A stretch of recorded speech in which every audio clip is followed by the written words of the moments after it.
Today on Doomed!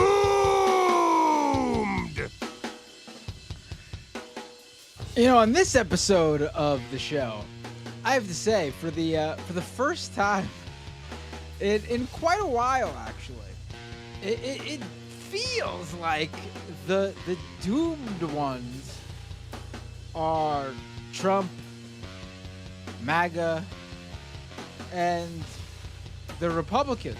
Now, don't get me wrong, this is not my proclamation that they're going to lose the election, but at this point in time, we're talking today, July 31st, 2024, they are feeling doomed because they're flailing. They're flailing. Let me put myself up on the screen here. Jeez, I'm just talking to you guys and you're just watching a logo. They are flailing. Hello, everyone. If you're watching on the live stream, apologies for being late. I forgot to charge my AirPods. So my AirPods were not charged. They're charged now. Yeah.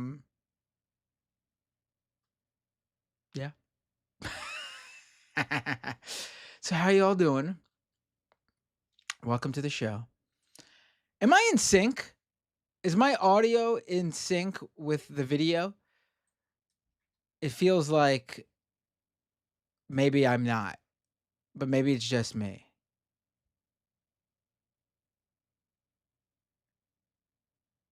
Is my audio in sync? I need to wait a minute to make sure you're all caught up.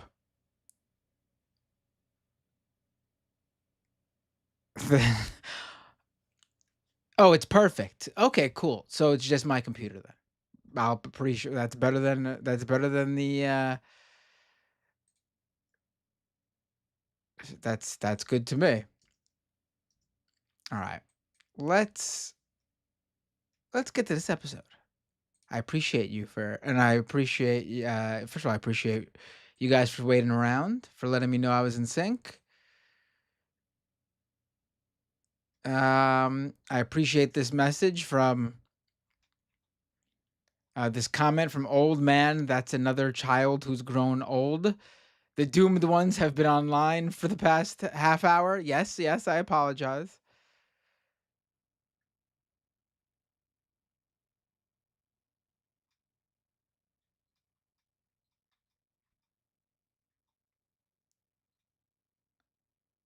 All right.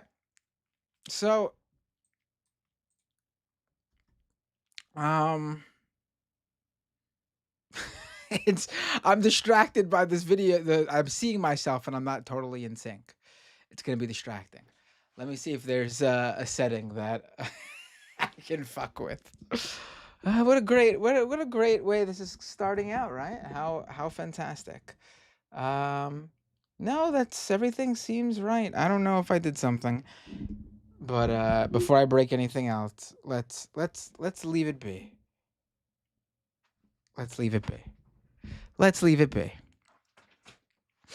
All right, let's do this. I will cut this obviously out of the rest of the show, and let's go. Let's get into this. Let's do the episode. I've been fucking around for the past 5 minutes.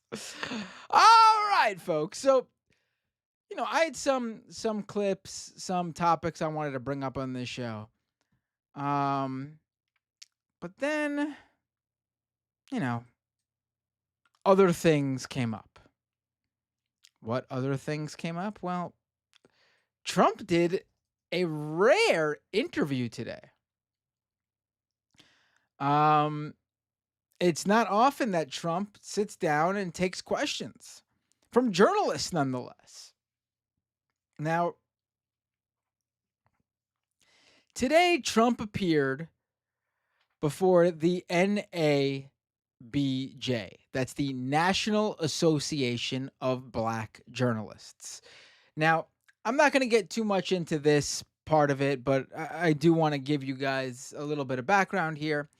There's been a little bit of controversy over the past, I'm not sure how long, a couple days, maybe a couple weeks, over Trump's upcoming appearance at this National Association of Black Journalists event.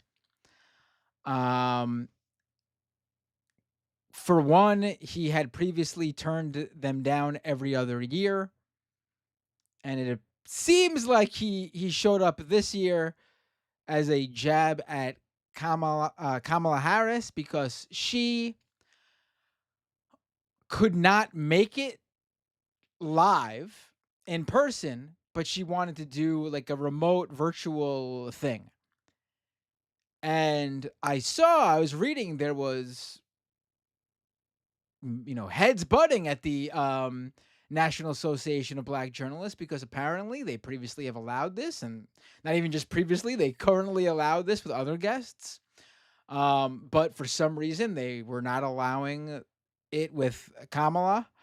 And there were people in the organization who were upset about this decision. And I saw that there was a lot of debate online about this in the at least the days before this Trump interview. So just an interesting note here. And so Trump shows up and he immediately gives a, I don't even know what to call it, like a 30-minute.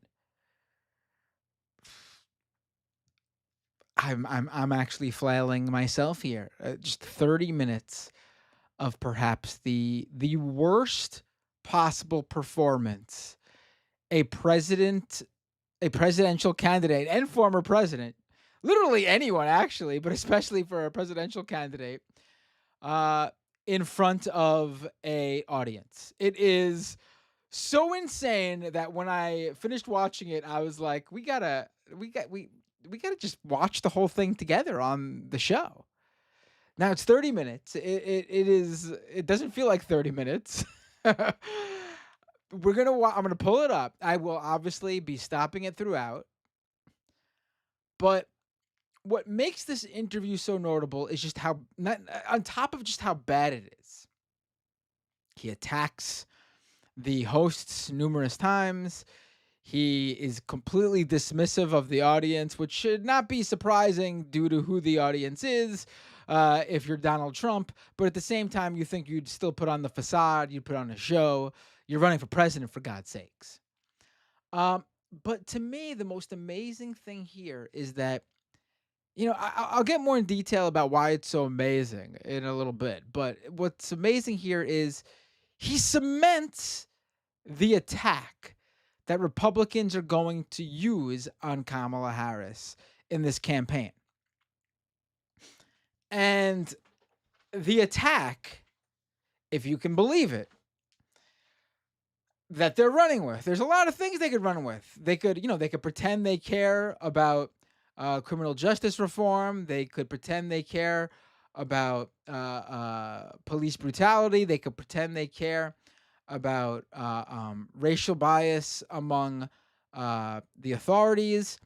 All issues that they could point back to Kamala Harris's time as a prosecutor and Attorney General of California. And I've seen some of that online, but obviously it's completely hypocritical because they cheer on the policies that do this. They're just using it to attack her in hopes that it sort of scrapes away at some of the Democratic base, particularly African Americans and young people. But what he decides to go with is that Kamala Harris is not really black. Again, this is an attack that the right has been going with actually for quite a while, and I'll get into a little bit of the history in a minute.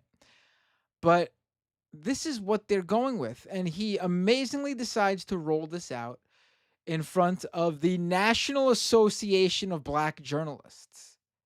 This isn't like the MAGA audience, the MAGA crowds, the MAGA hordes. This isn't your usual Trumpite audience. This is like black professional journalists. And he just harps on this. It's stunning. The whole thing is just wow. But let's watch. Let's watch. I'll provide commentary throughout.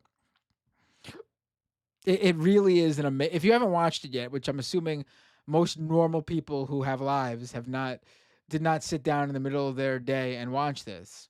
And on top of this is in Chicago, the event. Let me pull this up. It is extraordinary. It's just really fantastic in so many ways. We have a lot. All right, hold on. Here we go. I'll put myself in this corner over here. Let's watch Donald Trump get interviewed at the National Association of Black Journalists event in Chicago earlier today, July 31st, 2024. Get ready. I should have used this word to really describe it. It's weird. It's weird. These guys are weird. We know this, but that's the new thing that everyone's finally going with in the Democratic Party. These guys are weird. And not good weird, not cool weird, not quirky weird, not like, oh, I'm a weirdo, not hipster weird, Gen Z weird, millennial weird, hipster weird. Did I say that already? Punk rock weird, goth weird. No, we're not talking about the cool slang weird. These guys are weird. Weird. Freaks, sick freaks. Like, again, all those terms can be used in good ways as slang. Oh, that shit's sick. But no, these guys are weird, sick freaks. We have a lot to get to, and we do not want to waste any time. So let's bring out the former president of the United States, the Republican nominee for president, former President Donald Trump. Great walk-on music, by the way.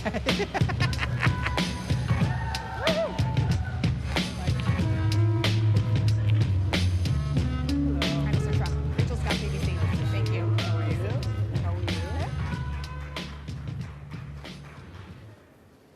you? Mr. President, we so appreciate you giving us an hour of your time. I want to start by addressing the elephant in the room, sir.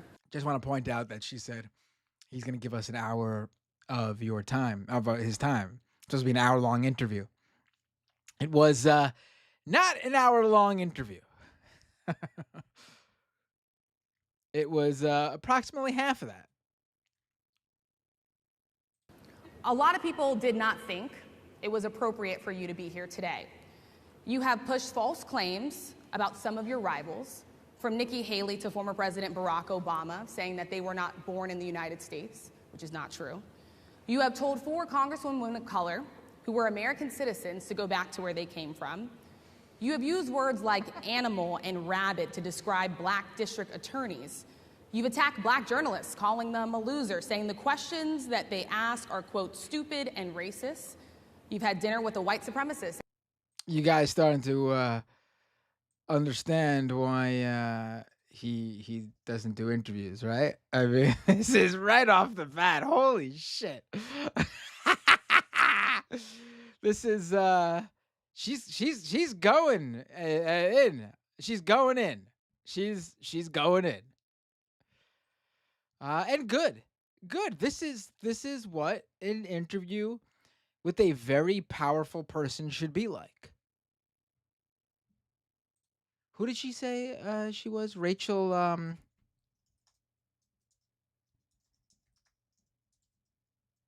right, Rachel Scott with ABC, right. Let's watch. This is already At your Mar-a-Lago resort. So my question, sir, now that you are asking black supporters to vote for you, why should black voters trust you after you have used language like that?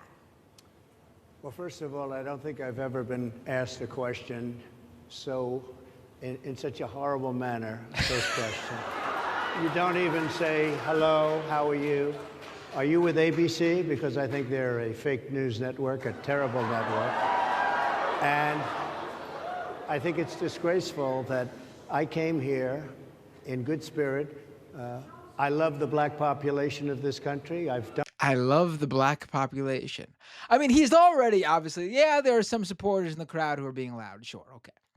But this is easy stuff. Who cares how she asked the question? Just fucking answer it. Your answer tells exactly how you feel about it. You could have just answered it, and it would have shown more that the interviewer was wrong or something, depending on how you answer it. Obviously, in this case, we know it's not wrong, but you could answer a question in a manner that still makes you look good, regardless of the context of the question being true or not. But to do this is just like you're just automatically off the bat, just like forfeiting the conversation. You're just saying like, "Fuck it, you're right." I won't even acknowledge the merit of what you're saying and the actual meat of the question. I'm just going to get mad at how you asked the question.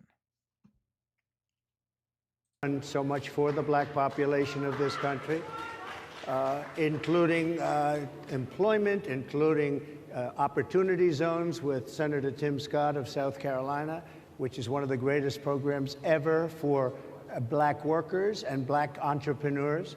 Done so much, and and I say this, historically black colleges and universities were out of money. They were stone cold broke, and I saved them, and I gave them long-term financing, and nobody else was doing it. I think it's a very rude introduction. I don't know exactly why you would do something like that. And let me go a step further. I was invited here, and I was told I just had to stop there because I forgot that one came up so soon, so I had to pull it up. So PolitiFact has previously debunked this claim that Donald Trump saved historically black colleges and universities. Let me get to this. Here we go.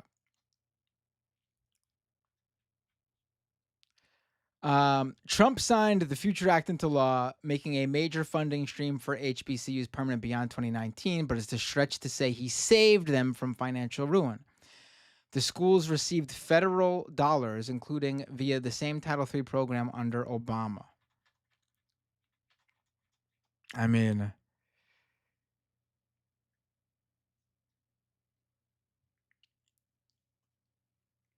two experts calculated the total federal funding provided to HBCUs for PolitiFact. Those numbers show little change between the Obama years and the first year under Trump. So there you go. I mean, if he basically did not sign that funding bill,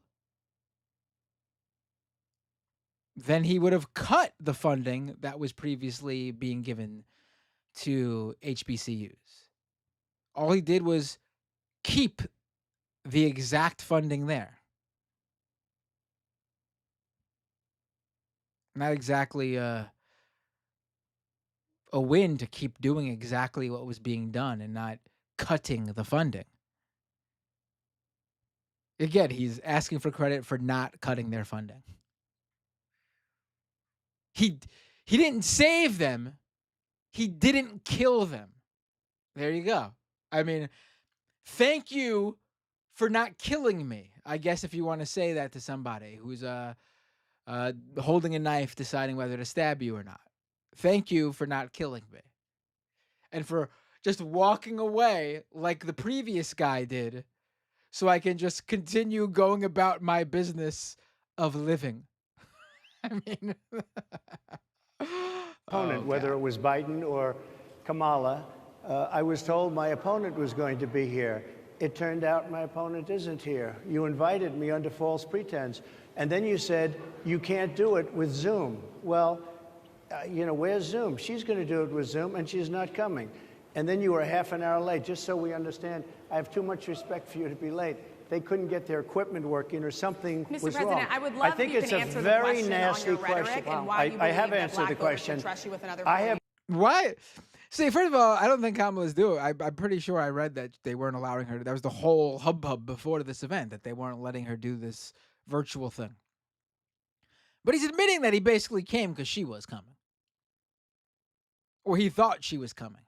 Or he knew she couldn't come, so wanted to upstage her. I think that's actually the proper one. That's actually the correct one. But either way, it's one of those. He came as a response to her, not to actually talk with the NABJ. Been the best president for the black population since Abraham Lincoln. I mean, there was, we could really break this down, but I mean, there was the Civil Rights Act. I mean, he's just throwing LBJ under the bus here. Listen, I'm not saying he was like LBJ was woke or something, but the dude signed the Civil Rights Act. I mean, seems like a pretty important thing, right? I mean, if we want to take this as seriously as his claim that he's the best president for black Americans since Abraham Lincoln, then I mean, let's rewind it a little bit, because someone said you hear someone in the background scream. What? Let's listen. She's going to do it with Zoom, and she's not coming. And then you were half an hour late, just so we understand. I have too much respect for you to be late. They couldn't get their equipment working or something was wrong. Mr. President, I would love if you can answer the question on your rhetoric and why you believe that black voters should trust you with another 4 years. I have been the best president for the black population since Abraham Lincoln. That's my answer. Better than President Johnson, who signed the Voting Rights Act? And for you to start off a question and answer period, especially when you're 35 minutes late because you couldn't get your equipment to work, in such a hostile manner, I think it's a disgrace. Let me just ask a follow-up, sir, and then we'll move on to other questions here.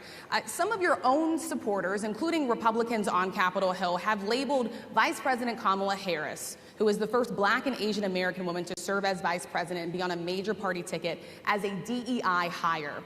Is that acceptable language to you? We're not even 5 minutes into this, including the time Trump took to walk out to that badass music, if I do say so. This is just, oh my God. I wish I was there. I wish I was there. It's insanity. I mean, because her questions are great, and she's asking them like a journalist should ask them. She's being stern, respectful, and professional. Being professional doesn't mean sucking up to someone, especially not as a journalist. You ask the hard questions as they're meant to be asked, and you give him the opportunity to answer them. And she's doing that. It's up to him to handle these questions well. How he handles the questions then reflects onto her in this sort of scenario. But he doesn't know how to handle these questions.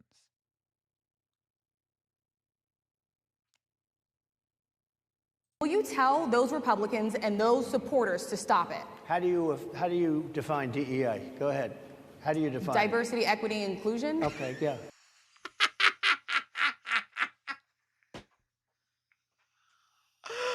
Oh my God. That is so fucking funny. That is so, like, this is the bubble these guys are in. How do you define DEI, he asks her, thinking he's being, I mean, it's literally an acronym. It literally does stand for something. Diversity, equity, and inclusion. and she just answers what he hoped to be like a gotcha rhetorical. I mean, it's very simple. I actually got to watch that one again. Let's rewind it just a smidge. Tell those Republicans and those supporters to stop it. How do you define DEI? Go ahead. How do you define diversity, equity, inclusion? Okay, yeah, go ahead. Is that what your definition? Give me a definition then. Would you give me a definition of that? Give me a definition of that. Sir, I'm asking you a question, a very direct question. Define Define it for me, if you would. I just defined it, sir. Do you believe that Vice President Kamala Harris is only on All DEI programs usually consist of, and it stands for, like she said, diversity, equity, inclusion. These are programs instituted in companies, usually large corporations, to make sure that candidates of color, individuals from minority or marginalized groups, are not overlooked because of their race, sex, gender, sexual orientation, et cetera, et cetera. It's just corporate instituted programs just to make sure that their company is representative of, it depends, usually of their customer base, usually of the population that the company hopes to serve. It varies, but that's all that is. It's just to make sure that when they're hiring and there are candidates who are often overlooked, and you could look at these companies and see what their racial or makeup is, the makeup of men and women and all sorts of different categories of inclusion here. People with disabilities. It's just to make sure that you're not ending up with a company that is a vast, makeup of a customer base, and you're just hiring a bunch of, boomer-aged white guys. And you're making sure that if there's a candidate who's just as good as the white candidate who's also up for the role, and this person is black or Latino or a woman or anything else I just mentioned before, that you give them that extra consideration, so you don't just go to the default of hiring like the boomer aged white guy. Or the opposite too. If you're hiring a bunch of young guys, don't discriminate based on age. I was just given the typical, like, when you think of a big corporation, who's at the top of the executives and stuff like that. It's because that's honestly usually what these DEI programs usually really focus on, like the upper echelons, like the executive, at least from my experience, from what I've seen. At least when we're talking about DEI that Republicans and conservatives and right-wingers are mad about. Because that's the DEI that they are mad about when, for example, they don't like their Star Wars movie, their Disney-created Star Wars movie. So what do? The person who's in charge of Star Wars at Disney is a woman. So they take out their ire at that. She's a DEI candidate. Or if they find out that the big marketing executive at their favorite company that just did an ad with a trans person is black or LGBTQ, then they'll blame it on that. I mean, but that's what, like, DEI is. Diversity, equity, inclusion. a ticket because she is a black woman? Well, I can say no, I think it's maybe a little bit different. So I've known her a long time indirectly, not directly very much. And she was always of Indian heritage, and she was only promoting Indian heritage. I didn't know she was black until a number of years ago when she happened to turn black, and now she wants to be known as black. So I don't know, is she Indian or is she black? She has always identified as a black woman. She went to a historically black college. I respect either one, but she obviously doesn't, because she was Indian all the way, and then all of a sudden she made a turn and she became a black person. Just to be clear, sir, do you believe that This is what I was warning you guys about. This is amazing. This is amazing. To say this. Listen, you got your lackeys, your your your supporters, your talking heads running with this, that's one thing. But for you, the candidate, to come out and say this is it's Trump. I mean, it's not unexpected, but then you add that extra of to say that in front of the audience he is in front of right now. The National Association of Black Journalists. How did he think this was going to go over? Did he think that they were going to be like, "Oh, wait a minute, Kamala isn't isn't isn't isn't black?" They start singing the Kendrick Lamar song about Kamala, not like us. I mean, what did he think the reaction here was going to be?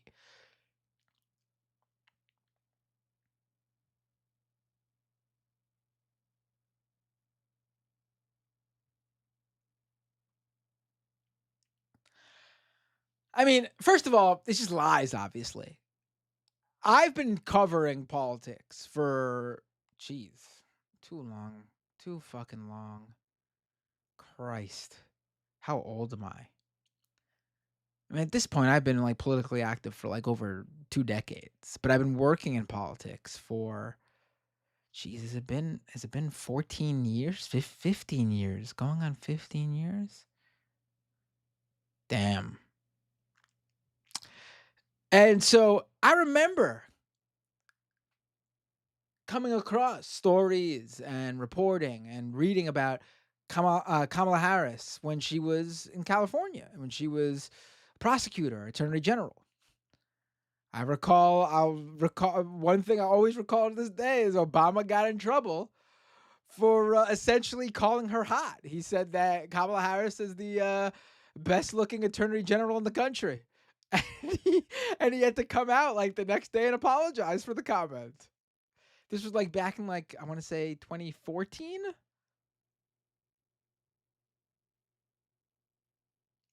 I mean, as far as I've known, Kamala Harris has always been because she's always identified as someone who is black and someone who is Indian.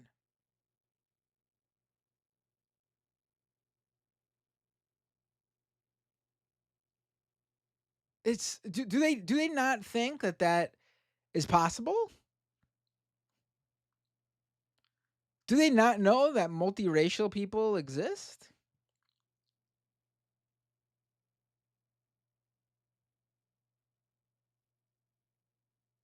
I mean, these are the people who like to these are the same people who like to like tick off every like European nationality they are proudly and like say that they're from but she can't be Indian and black. I mean, those aren't even the same things actually. Indian's a nationality.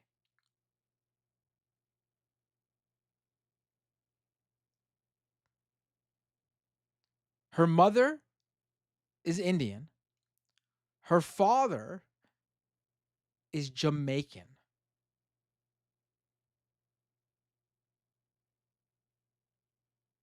Her father's Jamaican. Now I know especially like with the descendants of African slaves and those organizations, they would consider they would have issues with I've seen this before, but that's not what Trump is doing there. Please. And I don't agree with that. I mean, it's not my place, but I mean, it's just she's not African American.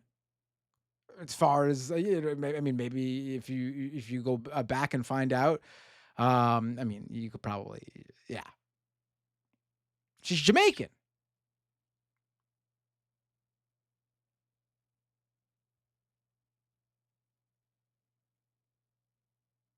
She's black though.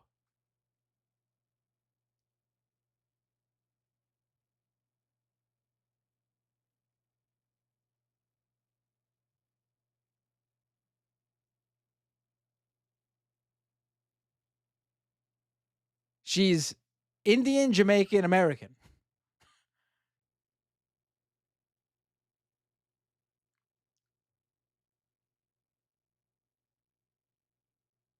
I mean, whether you want to split hairs about where specifically, that doesn't matter. If you want to bring up, where people from Jamaica originate from, or that's a different conversation.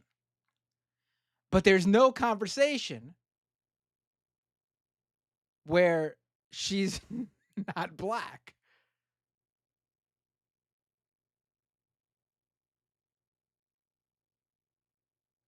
She's black and she's Indian. She's black and she's Southeast Asian. She's Jamaican, which is she's black. You could add all these categories. She's black. She's a black woman. This is fucking amazing. Let's rewind a little bit. A long time indirectly, not directly very much, and she was always of Indian heritage, and she was only promoting Indian heritage. I didn't know she was black until a number of years ago when she happened to turn black, and now she wants to be known as black. So I don't know, is she Indian or is she black? She has always But you know identified what? as a black woman. I She went to a respect historically either black one. college. I respect either one, but she obviously doesn't, because she was Indian all the way, and then all of a sudden she made a turn, and she became a black. She was Indian all the way. I don't understand where this is coming from. Like, I mean, no, I shouldn't say that because I actually do, because I have the history of where this came from. But I don't understand why he's deciding here to do this. Black person. Just to be clear, sir, do And you I believe think, that I think she is somebody should look into that too when you continue in a very hostile, nasty tone. It's a direct question, sir. Do you believe that Vice President Kamala Harris is a DEI hire, as some I Republicans really have don't know. said? I mean, I really don't know. Could be. There are some, and there are plenty. I know this lady right over there, Harris, is a fantastic person who just interviewed me at length. And we had a great interview, I think, and I heard you got very good ratings on that Well, interview. you told me it was the longest one of your life, so we had a good discussion. Look, I want to talk about why you're here today. I mean, it is not lost on us how divided we are as a country. And as you were coming today, we really got to see that we were divided along the lines of race, along the lines of gender. And there is this question. We're not divided here. She's black. She's a black woman. Why is Donald Trump saying this? This is just racist.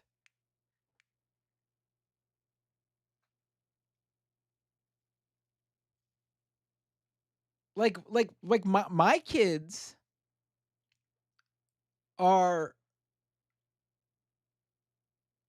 Latino. My kids are Peruvian. I am not. They are, like, does that mean they're like, I don't even know how to even it's like, this actually like really hits me in a personal way too. Like, are they not allowed to enjoy all the various nationalities and ethnicities and backgrounds they come from? They're just allowed to pick one?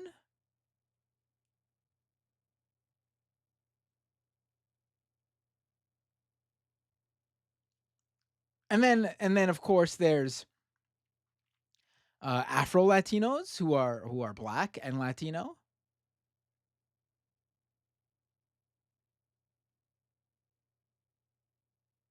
I mean, what are we? What is this? What is this?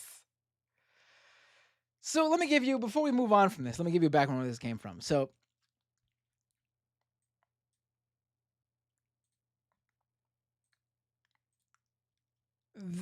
one of the earliest people, and I believe might be the first, to definitely the one who made it popular. Do you guys remember the right-wing influencer Ali Alexander? The guy who, long time like alt-right guy, was in those circles with like the Laura Loomers and those type of folks. In 2020, he was the Stop the Steal guy. He's the one who created that whole thing. He's really behind a lot of these right wing plots. Ali Akbar, he also goes by. I'm not sure which one's his real name. He's the one who first started floating this about Kamala Harris back in 2020. At least the first one who got traction, at least. He claimed that she is not black, she's Jamaican.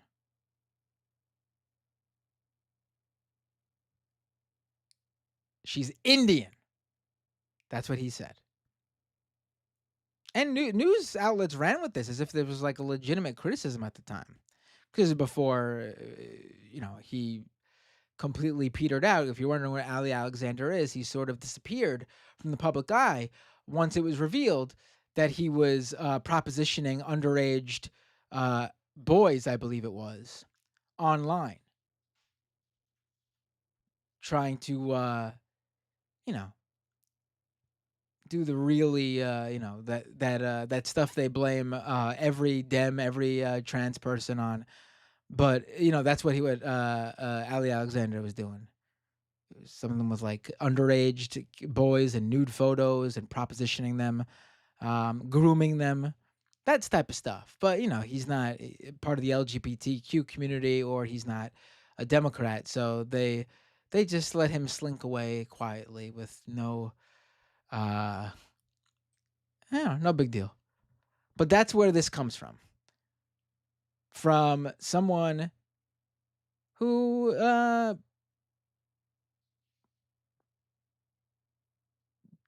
propositions young underage boys in private messages online.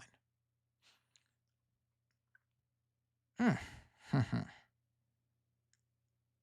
gotta say, my God, this shit's just, it's making me crazy. It's Jamaican me crazy. Of in this moment where we are, why come here? What is your message today? My message is to stop people from invading our country that are taking, frankly, a lot of problems with it. But one of the big problems, and a lot of the journalists in this room I know and I have great respect for, a lot of the journalists in this room are black. I will tell you that I mean, that's a tiny thing. That one, if not on top of everything else, that could have been forgiven as like I guess a cutesy, funny little moment. But on top of everything else, it makes it even worse. He's at the National Association of Black Journalists. Some people in this room are black. I mean, really, buddy? coming from the border are millions and millions of people that happen to be taking black jobs. You had the best. What exactly is a black job, sir? A black job is anybody that has a job. That's what it is. Anybody that has a job. All right. And Mr. President, they're taking the employment away from black people. They're coming in, they're invading. It's an invasion of millions of people, probably 15, 16, 17 million people. I have a feeling it's much more than that. And everybody's been seeing what's happened. The first group of people, the black population, is affected most by that. And Kamala is allowing it to happen. She's the border czar. She's the worst border czar in the history of the world. There's never been a border czar like this. She's never even essentially been. She said she was there once, but not the right part of the border. So she was a border czar. She's done a horrible job. These people are coming into our country, and they're taking black jobs and Hispanic jobs, and frankly, they're taking union jobs. Unions are being very badly affected by all of the millions of people that are pouring into our country. You know what jobs migrants and undocumented immigrants are actually taking? They're mostly taking jobs that no other person, no American citizen wants to do. It's usually very low paying, labor intense jobs like farm work, like the nitty gritty stuff, like going up and down, picking the fruits and vegetables and pulling them out and climbing up on ladders and doing all sorts of stuff like that. They're taking the jobs, and we've seen what happens previously when a state or a local government bans companies or businesses from hiring undocumented laborers. The farmers in places where they did this could not find anyone to do those jobs, and their crops died out because they could not get them, ready for selling in time.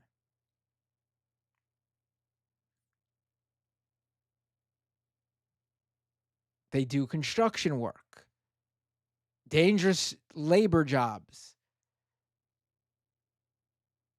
that a lot of Americans don't want to do.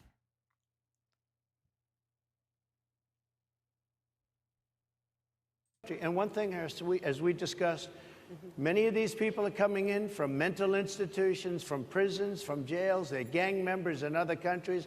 Other countries are setting loose their prisoners. They're opening up their prisons and their mental institutions, and they're taking their bad people, drug dealers, gang members, and they're bringing them into the United States. And by the way, their crime rate is going down, and our crime rate is going to be a disaster. Mr. President, I want to get into how you address some of the issues with black communities. And I say that plural because we live in communities of color that are different. We're not all the same. We don't vote the same. We don't think the same. True. It's not monolithic. It's true. So as you come here today, I want to talk about something that bursts. You got that nod from This Donald is the Trump that it weight was true. Now of you know the it's true. inflation on this country right now. The nonprofit Money Management International recently released data from its mid-year analysis that we have found a 52% rise in people who are seeking counseling for being in credit debt. They're paying for food that is sky high on their credit cards, and now they can't pay that off. The credit counseling nonprofit MMI, as I said, is saying now that they've seen surges that they haven't seen since we were in a pandemic of people in financial trouble. Much of that falls on the shoulders of single moms, single black moms, when you look statistically. Yeah. How do you turn it around? What's your plan for the black community when it comes to money? So, first of all, it's very hard to hear you for whatever reason because of the fact that they have bad equipment, because I guess, this woman was unable to get the right equipment. But it's very hard for me to hear you, but I can hear every other word. It's very difficult, actually. But so I don't know if they can fix it or do something with it, but I'll do the best I can with it. The inflation is absolutely destroying our middle class, our She's working not that far class, virtually every class. Inflation is a disaster in our country. Inflation is a country but He did the old hey, how you doing? Yeah, oh, what? Oh, you're breaking up. Oh, I hear a static noise. He did one of those. Oh, I gotta go. Can't hear you. He did one of those. It breaks every country. And we had, in my opinion, the worst inflation we've had. They say it's 58 years, but I think it's much more than that. It's been devastating. And if you just take a look at a lot of things they don't include, like interest rates. Interest rates went from 2.4% to 10%, and you can't get the money. People can't buy houses. They no longer have the American dream. Young people, young black people, they don't have the American dream anymore. They can't buy a house. They can't borrow the money because of the cost of the money. They can't buy it because of the cost of housing, because of the cost to build it, because of inflation. Inflation is a disaster, and it's destroying our country, and it's destroying the black community probably as much or more. So what do you do? Than any What's your plan? You know what we have to do? We have to bring down the cost of energy, and that's going to bring down the cost of inflation. This was all started with a bad energy policy by Joe Biden. By the way, just if I might, I was running against a man named Biden. You probably saw that. And he was losing very badly in the polls, and then he had a rather bad debate. I would say it was a bad debate. This is true. It was one of the worst debates in history. Absolutely. And his poll numbers crashed. And instead of saying, let's keep going and maybe something happens the other way, They said, oh, we're going to replace him. Let's just replace him. They That's did like that. you're in a fight, a prize fighter's in a fight. He's not doing well. You say, let's bring in another fighter. So our whole campaign was steered toward you him. know, And now we you sometimes steer- have to make those hard decisions. I mean, in other sports, for example, someone's not playing good, you pull them out. You're in baseball, if you're a pitcher, throwing a horrible game, you know, multiple players at bat are scoring runs or getting on bases in an inning, just throwing a hit after hit. You pull the pitcher out. That's what you do. In soccer, you take out you substitute players. Just what you do. Old Joe Biden was, he was the guy in 2020, and he played a long, hard game, but it was time to sub him out, and they did. Right, but ultimately it's the same because they have bad policy. They have policies of open borders, unbelievable open borders, horrible energy policies. They want to get rid of, as you say, gasoline in cars. They want to get rid of oil. They want to get rid of efficient heating. Mr. President. Environmentally, what they're doing is killing our country. They're absolutely destroying our country. But the inflation is the thing that's hurting the black worker, the black population, and every other population within our country. Inflation is the worst it's been, I think, in over 100 years. And they'll fact check it. They'll say it's only 58. Whatever it may be, they don't add all the numbers. They don't add the really bad numbers, and you can check that too. But inflation, Harris, is absolutely destroying this country and the people in our country. Yes, Mr. ma'am. President, can I ask you? Was that her? Was that him? Was that her last name, or was Trump workshopping a new nickname, Inflation Harris? I couldn't quite tell. Another question Yes, that is also impacting Black Americans. And that's very clear now. Good. I'm sorry? It's very clear. I hear you. Okay. So Sonia Massey, someone from Illinois, and I know I'm Oh, we're moving on from that question. Oh, great. Oh, miraculously everything works now. Go ahead. a Black woman was shot the other day in her home by a deputy sheriff. The deputy has since been charged with He's gonna say it's not working. All of a sudden, Trump's gonna say something about the audio not working again. murder. You've said police would get immunity from prosecution if you win.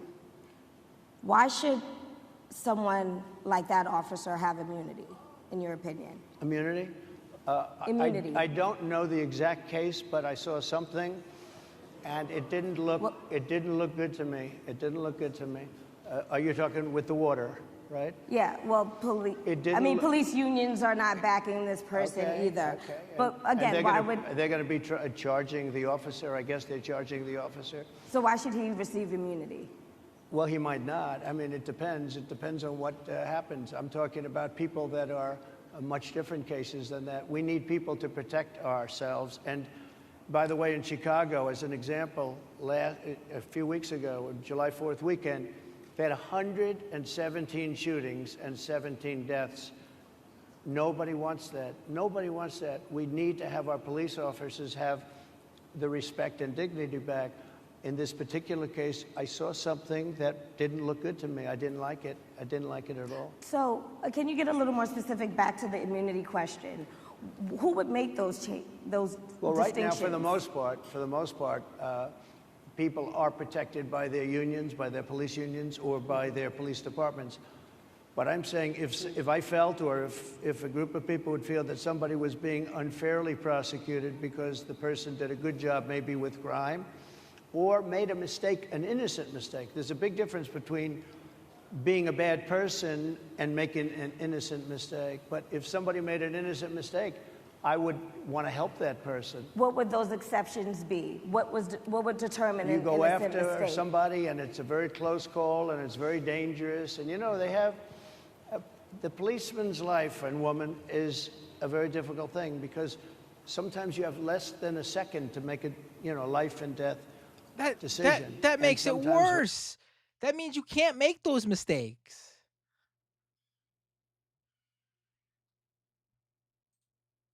Very bad decisions are made. They're not made from an evil standpoint, but they're made from Does the not standpoint matter. of they made a mistake.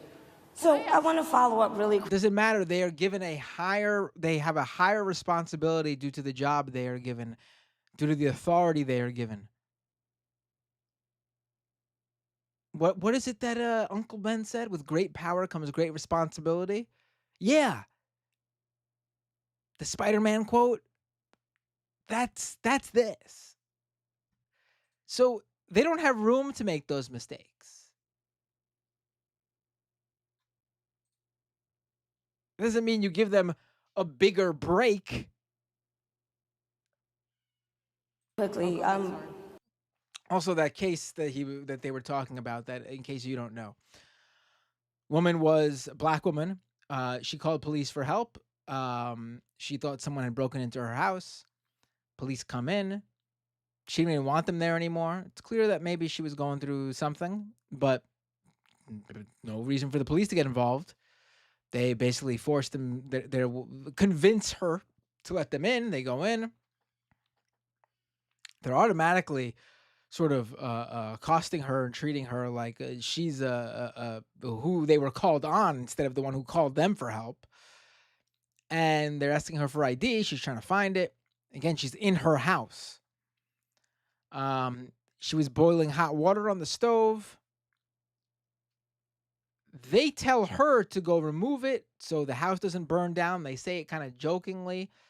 There's two officers, by the way, in the room. One of them should have went over and removed the water if they were concerned at all about her state or that she could have possibly been a danger to them. But they don't. They ask her to go do it. She goes over, she picks up the water, she's putting it down the sink. They're talking, all three of them are talking. There's like some light-heartedness going on for a split second. The officers are like chuckling at something. The one officer says something to her, and in response, she says, nonchalantly, not in any way threatening, like as part of a joke, part of a gag, I rebuke you in the name of Jesus. And the dude, the cop, totally fucking flips out. Says, what did you say? I'll shoot you in the fucking face. Did he not understand what I rebuke you in the name of Jesus means? It's not even a threat, even if she was saying it angrily. And they're yelling at her. They take their guns out and point them at her. They're yelling at her to put the water down. She's trying to put the water down, and they shoot her. I mean, at one point, I think she puts her hands up, holding the water, because she's confused. She sees a gun at her, point at her. What do? You hold your hands up. And they killed her. And the cop that shot her told the other cop in the room not to go get the med kit because he said she was dead. It turns out she wasn't. She was alive still. She did eventually die, but at the moment she was alive. And then on camera, he's also caught on the outside with the other police, and they show up after the shooting, trying to like finagle the story, like change the vibe of what happened afterwards, like going like, oh, that she's a crazy bitch or something like that. He calls this woman who he just shot and killed a crazy bitch.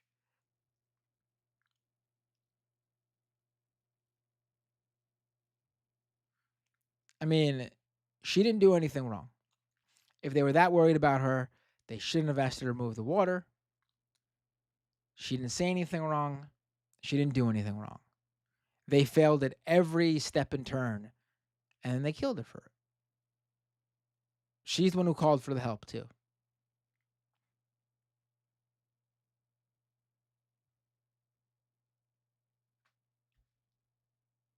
But, when a cop makes a mistake like that, you can't blame them. They're a very, very, very stressful situation, according to Trump. I find it interesting because you do talk about reining in prosecutors, especially when it comes to prosecutors that are prosecuting you. Why doesn't that skepticism apply to law enforcement? Well, I've been prosecuted because I'm a political opponent of two people that have weaponized our justice system. It's a good question from her, by the way. It's not something he's going to answer, but that's a good question to ask him. I've been prosecuted. I just won the big case in Florida. Everyone said that was the biggest case. That was the most difficult case. And I just won it. Now, Biden has a similar case, except much worse. I was protected under the Presidential Records Act. Biden wasn't, because he wasn't president at the time. And he had 50 years worth of documents. And they ruled that he was incompetent, and therefore he shouldn't stand trial. And I said, isn't that something? He's incompetent and he can't stand trial, and yet he can be president. Isn't that nice? Mr. President, but they released him on the basis that he was incompetent. They said he had no memory, and he was a nice old guy, but he had no memory, and therefore we're not going to prosecute him. I won the case, and it got very little publicity. I didn't notice ABC doing any publicity on it, George. We covered you extensively, sir. I'd love to move over on to different topics. I didn't notice you do any publicity on it at all. This was covered by everybody. Case. This is an attack on a political opponent. I have another one where I have a hostile judge. We have you for a limited time, sir. I'd love to move on to different topics. No, excuse you. You're the one that held me up at 35 minutes, just so you understand. If we can move on now to the state of the race, sir, I want to get back to the campaign. Senator J.D. Vance is your running mate. He's had a lot of controversy lately, and I want to read you a few things that he has said in the past. He said the Democrats running the country are a bunch of childless cat ladies who are miserable at their own lives and the choices they've made, and so they want to make the rest of the country miserable too. Trump's going to be like, well, but were they? Is that an accurate description of them? He's not talking here about how great it is to be a parent. He's attacking what he says are the choices people are making to not have children. Did you know that he had these views about people who do not have children before you picked him to be your running mate? And do you agree with him? No, I know this. He is very family-oriented, and he thinks family is a great thing. That doesn't mean he thinks that if you don't have a family, it's not. I know people with families. I know people with great families. I know people with very troubled families. And I also know people with no families. They didn't meet the right person. Things happen. You go through life, you don't meet the right person. But he's not just talking about families here. He also says that people that don't have children should get less votes than those that do. I'm just speaking for myself. Is that your campaign I think position? I'm speaking for him, too. He strongly believes in family. But I know people with great families. I know people with not great families that don't have a family. And the people without the family are far better. They're superior in many cases, okay? He's not saying they're not. What he's saying is that he thinks the family experience is a very important thing. It's a very good thing. But that doesn't mean that if you grow up and you grow older and you don't meet somebody that would be wonderful to meet. I mean, J.D. Vance has said this sort of stuff. I mean, you could nitpick and you could poke holes in these very edge case scenarios of, oh, you wanted a family, but you never found the perfect person. That's not what J.D. Vance is attacking. He's attacking people who've chosen not to have families. And if you watch, Trump's not talking about people who've chosen not to have children. He's not talking about people. He's specifically the people without families, quote unquote. Trump is specifically talking about are those who could just not find the one. But he's not touching upon people who have made a life choice for themselves not to have kids. And unless he gets to it, I wonder if Donald Trump has that same position as J.D. Vance, because he's working very hard to not mention that group of people. It would have been good. That's a bad thing. He's not saying that. My interpretation, you'll have to ask him, actually, but my interpretation is he's strongly family-oriented, but that doesn't mean if you don't have a family, there's something wrong with it. Just one last point, and then we'll move on. Just one of the bedrock principles of American life is one person, one vote. Senator J.D. Vance has suggested that someone who has children should have more votes than a person who does not have children. I just want to be clear here. Is that the position of your campaign? Well, no. That would be great. I would have like 5 votes. Wait, no. How many kids does he have? 1, 2, 3. He's got 4, right? Is there a 5? No, 5. I forgot. I actually didn't forget about Tiffany. I forgot about Ivanka. I would have 5 votes. If I have extra votes, that'd be fantastic. But it's not something I have ever heard before. I can tell you this. Right now you have illegal aliens coming into our country, many from prisons and many from mental institutions, and they want to give them votes. I don't think they should have votes. They came into our country illegally, People and who they're are only taking the vote American away citizens from are all allowed of the to vote, people in sir. this room that have been here a long time, that have worked hard, that in many cases, and you'll see this happening, if I'm not elected, you're going to see it happening. If I am, you're not going to have any problem. But you're going to see it happening a long time. You're going to see the people in this room and people outside of this room are going to be losing their jobs to people that have come into this country illegally. Mr. can't help President, can we himself. stay with just kind of the state of the race right now? Because I felt like that vice president question, candidate question was right in there with that. So let's talk about J.D. Vance for a little bit. He's had some stumbles out of the gate. I don't know if you're hearing what we hear as reporters, but it's been a tough couple of weeks for him. Why did you choose J.D. Vance? Why didn't I? Why did you choose him? And I'm having a hard time hearing, too. I I know chose him everybody because out there can, but it's I'll hard tell to you hear. why. I chose him because he's a very strong The guy outside, the guy out there went, yo, that's fine. believer in work and the working man and woman, and especially the working man and woman who have been treated very unfairly, because you have many of them in this room. But you have many of those people, they were treated very unfairly. They worked very hard and they were treated unfairly. He wrote the book that became a bestseller. The movie became a smash hit. He's a very smart guy. I bet that's why Trump picked him. Oh, you know how much Trump loves the entertainment industry, Hollywood. It's his, he wishes he could just be doing that. That's totally why he went with J.D. Vance. Look how he brought that up. It was like his favorite part of J.D. Vance's background. He wrote that bestseller book that became the big Hollywood blockbuster. Look, I got a Hollywood vice president. VP, Hollywood and Vine. Without the benefit of having The movie was not a hit, Fentry on Twitch says. No, you're right. But Donald Trump sees a big time movie. It was a big movie with starring Amy Adams, huge Hollywood celebrity, at least at the time. I think that movie might have put a dent in her status, but that was for Donald Trump, a movie like that. It's a big hit movie. It's a big movie. A lot of money, big budget. Big budget. Best-selling book. family that has contacts, like a father that was well-connected.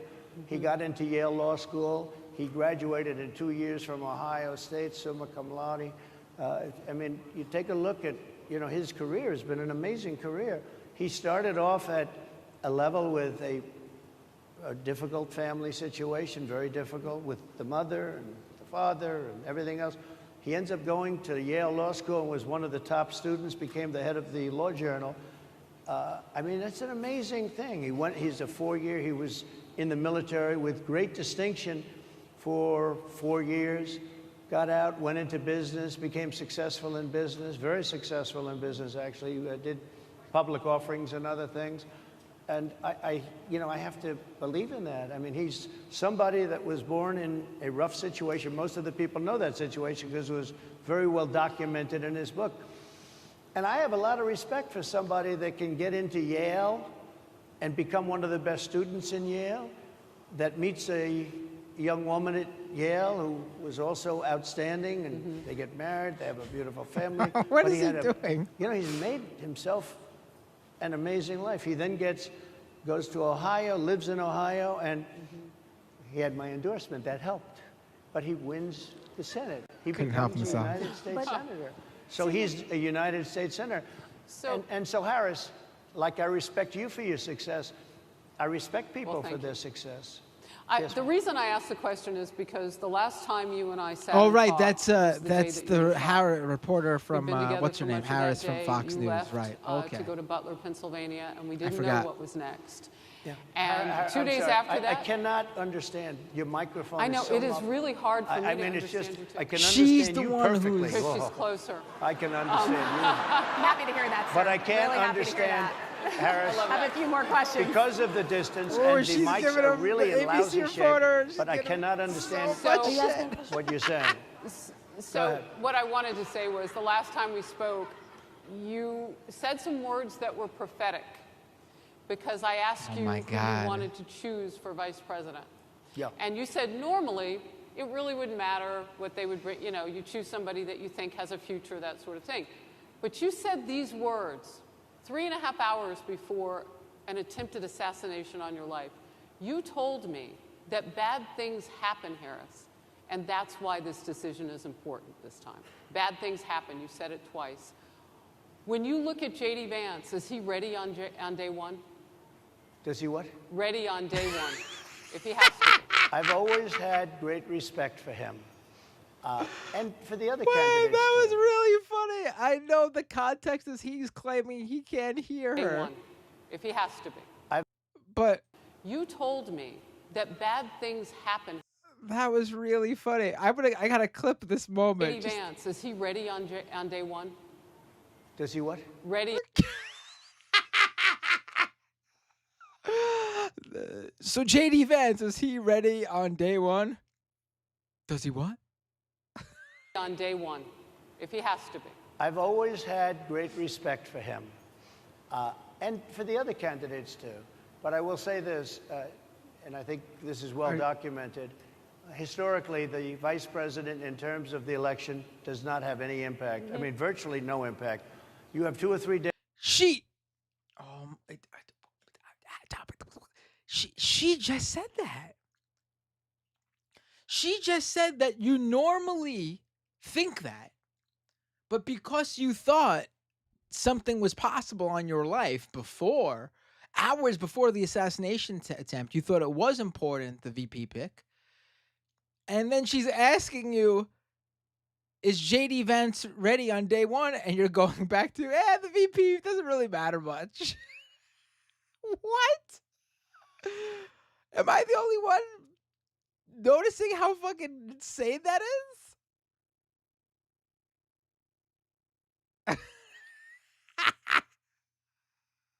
Days where there's a lot of commotion as to who, like you're having it on the Democrat side, who it's going to be. And then that dies down, and it's all about the presidential pick.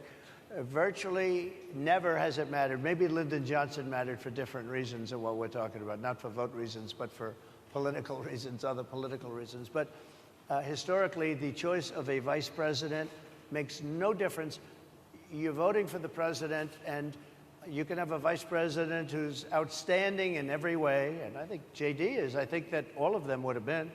But you're not voting that way. You're voting for the president. You're voting for me. If you like me, I'm going to win. If you don't like me, I'm not going to win. I'm going to get my J.D. Vance question in. J.D. Vance? I'm going to get my J.D. Vance question in. To your point and to Rachel's point, he, has a lot of opinions about childless women like myself or divorced people like yourself. Do you think, well, I mean, my point but is at least here. it was said in a friendly manner. My point is, do you think the Republican Party is getting a little bit too judgy about people's lives when you think about abortion or when you think about what J.D. Vance is saying? I don't think, look, I think that the Democrat Party is really the one that has the problem. I think they're radical on abortion because they're allowing abortion in the 9th month. They're allowing the But I death. think it's They're about allowing freedom, the right? death of a baby after the baby is born, based on Sir, that's governor illegal of Virginia. in every state in the That's- country. Based on the governor of Executing Virginia, a they're baby in allowing the every death state of the in the country baby is illegal. after it's born. It's They're a allowing crime. abortions in the 8th and 9th month. of Well, Democrats pregnancy. have denied I think they're right. that. And I That's think the the thing. Republican Party is actually much less. I think I've made them much less radical, perhaps. But the Republican Party, what we're doing is bringing it back to the states where everybody wanted it. Democrats, Republicans, He made it liberals, less radical? conservatives, everybody wanted abortion brought back. They didn't want Roe v. Wade in the federal government. They wanted it, everybody But the wanted majority it of back. Americans oppose Excuse Roe me. v. Wade being They- overturned. They Multiple don't know polls have about showed that, this. sir. Right now, they're voting.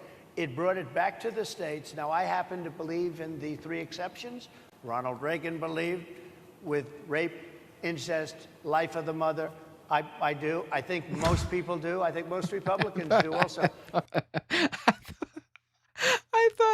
I thought the way he worded and phrased that, I really thought he was going to be like, I believe there's 3 exceptions: Ronald Reagan, Donald Trump, and insert someone else here. They're allowed to they're allowed to abort, but those people.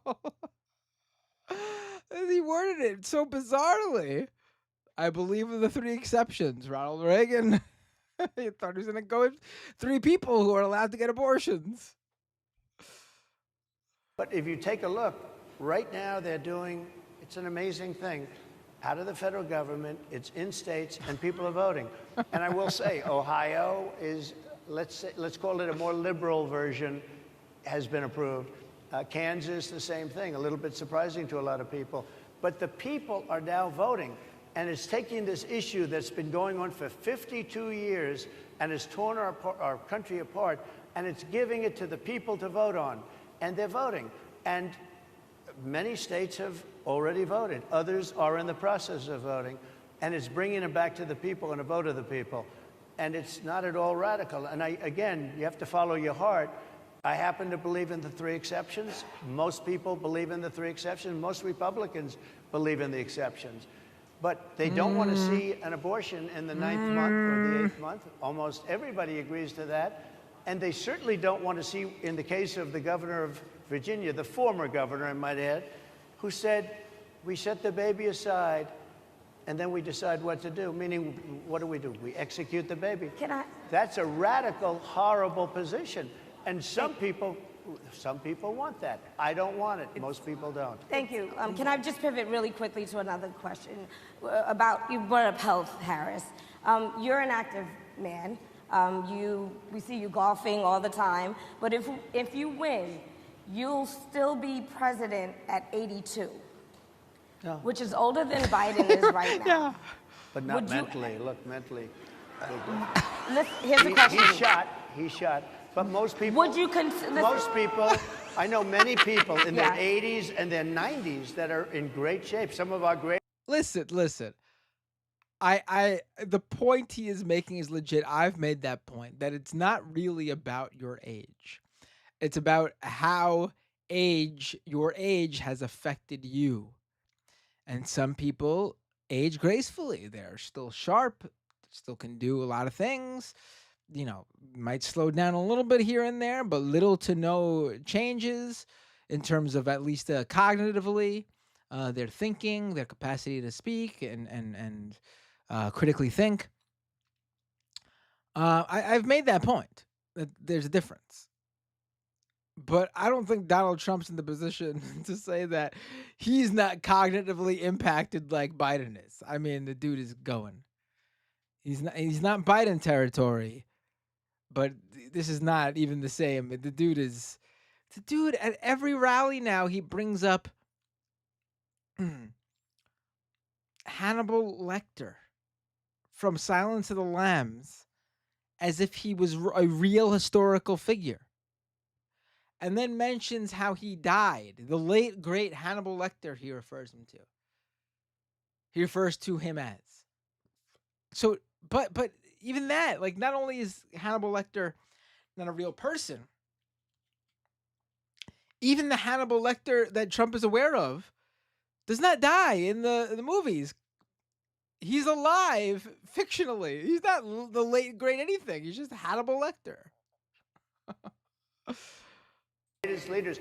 You look at throughout the world history, the greatest leaders, some of the greatest leaders in the world were in their 80s. But here's the question. Would you consider stepping down if you felt that your health was declining? Or would you? Oh, absolutely. And who would I think I'd know. How would you make that decision? I think I'd know. Look, if I came onto a stage like this and I got treated so rudely as this woman treated me. Oh my goodness. Woo! And I'm fine with it because she was very rude, sir. Very rude. That wasn't a question. She Sir, didn't ask you me can a answer the question. question. She gave a statement. That wasn't a question. I repeated You can your answer the statement, sir, question. actually. You said you would. You would Oh, make that absolutely. decision If to I step thought down. that I was failing in some way, I want people to be sharp. I'll go a step further. I want anybody running for president to take an aptitude test, to take a cognitive test. I think it's a great idea. And I took two of them and I aced them. Well, I took two of them. But let me ask. Yeah. I would like to have people running for president. And I don't mean because they're 75 or 85. I think anybody running, I'd like to do it. People say it's not constitutional. I would like to have something passed where you can do it. I think we should know. I mean, I've watched what's happened in the last couple of years under this gentleman, and our country is a mess.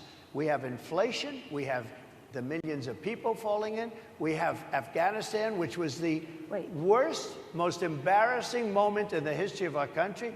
What he has done to our country, and her too, what they've done to our country, she has been a horrible vice president. She's considered the worst vice president in the history of our country. Mr. Don't mean to interrupt you, but would you consider taking the cognitive test? Mr. President, I would love to and do make it. it public. Well, I've already taken 2 of them, but I'll do it again. Mr. President, how do you intend to... I suggested, Harris, that let's take one. I said, Joe and I will go and take a cognitive test. Now, I'd do it with her, too. I would do it with her also. You know what?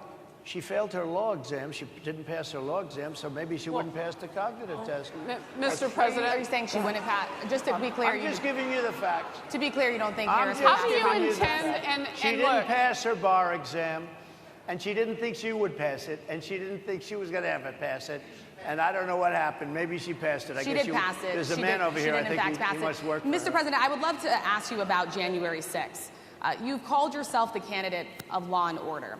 Yeah. When Time Magazine asked you if you would consider pardoning all the rioters, you said, yes, absolutely. Sure. You called them patriots. 140 police officers were assaulted that day.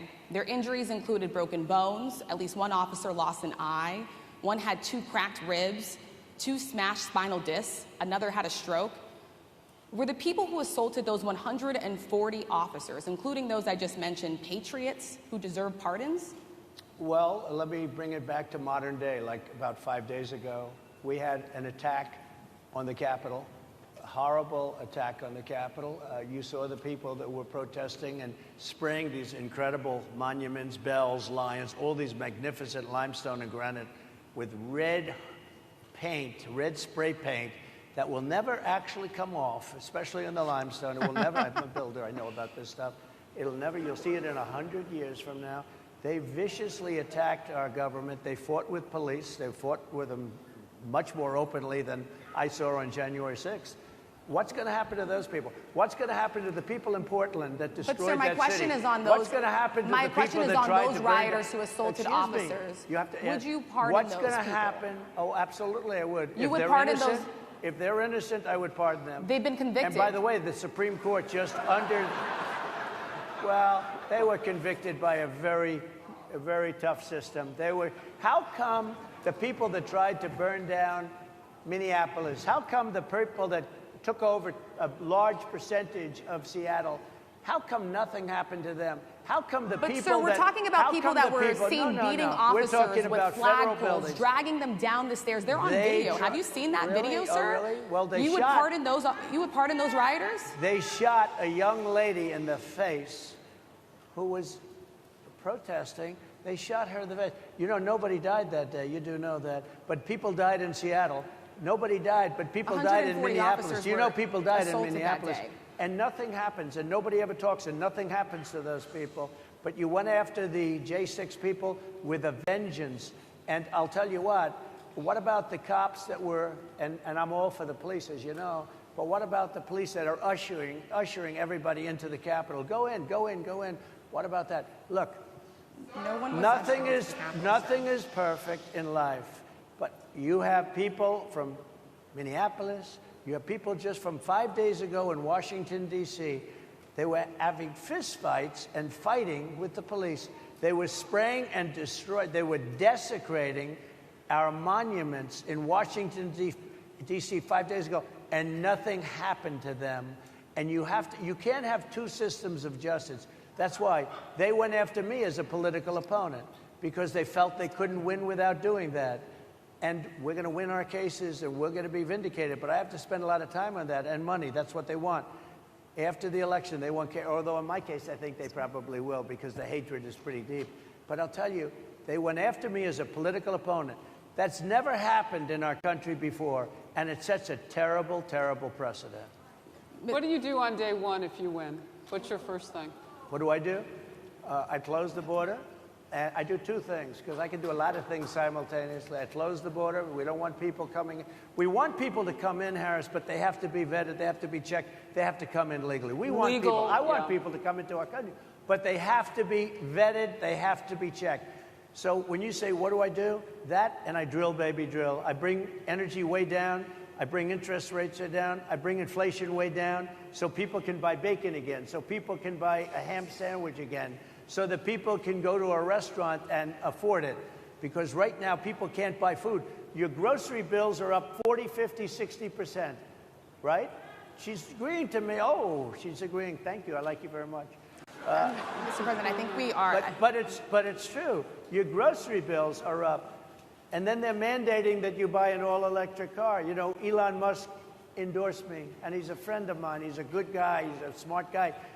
But I'm against everybody having an electric car. I don't even know where he's going with all this now. You have to be able to, if you want a hybrid or if you want a gasoline-propelled car. But, you know, we have more liquid gold, gasoline, oil, under our feet than any other country. More than Saudi Arabia, more than Russia, more than any other country. I want to use it. I want to use what we have. I want to bring down prices, bring down costs. And I also have to stop the invasion. And remember, they're taking your jobs. These people coming in are taking your jobs. Project 2025. I think we have to leave it there by the Trump team. All right. So leave it. That is the last word. Thank you so much, Mr. Trump, for coming today and joining us. Cut it short. Well, thank you very much. They've been telling us. Thank you. Thank you, everybody, very much. Great honor. Thank you, Mr. President. Thank you. NABJ will email about details regarding the conversation with Vice President Kamala Harris in September. Thank you. Jeez. What do you like? What that whole thing was just amazing, honestly, in many ways. I'm glad he did it. I am glad he did it. Because we got a lot out of that. We got a lot out of his response to the J.D. Vance stuff. We got a lot out of his response, you know, regarding families and stuff. We got a lot out of his response in terms of what he believes he did for Black people, Black Americans. And then the amazing attack line they're going with for Kamala, where apparently she's not Black. Just stunning, really. Stunning stuff, really. One great response I saw, by the way, from someone was, so, again, they're really running with this. This is a tweet from a right-winger, Raheem Kassam. I think he runs, like, the National Pulse or some right-wing outlet like that. He tweets, "She's always been Black," quote-unquote, and then he includes his own commentary, "Classic Black family photo." And it's a picture of Kamala Harris with the like a traditional Indian garb on in her, you know, when she was much younger, and she's with her what appears to be her mother's side of the family, her Indian family. That does not mean she's not Black. She's allowed to take part in both cultures of her mother and father. And in response to that, I saw a really great one from a guy, Armand Doma, on Twitter. His reply to Raheem's racist tweet: "Oh my God, J.D. Vance is Indian." And it's a photo of him in the traditional Indian garb when he got married to his wife, who is Indian. And I mean, it's a great point. Like, if Kamala dressing in the traditional Indian outfit means she's not Black, does that mean that J.D. Vance doing it means that he's not white? Oh God, what a episode though. I mean, this was a great episode too, but what a interview. And I'm gonna start taking calls now. So let's just go to the second half of the show. That's the end of the free portion of this interview. Now I'm swapping the word interview and episode. If you're watching the live stream, don't go anywhere. Nothing changes for you. This is only for the podcast listeners when I put it up as a podcast later. But first, folks, if you can support this show, go to patreon.com/MattBinder. Had a number of people have to, unfortunately, cancel their memberships this month due to hardships, financial difficulties. I totally understand. Take care of what you need to take care of first and foremost.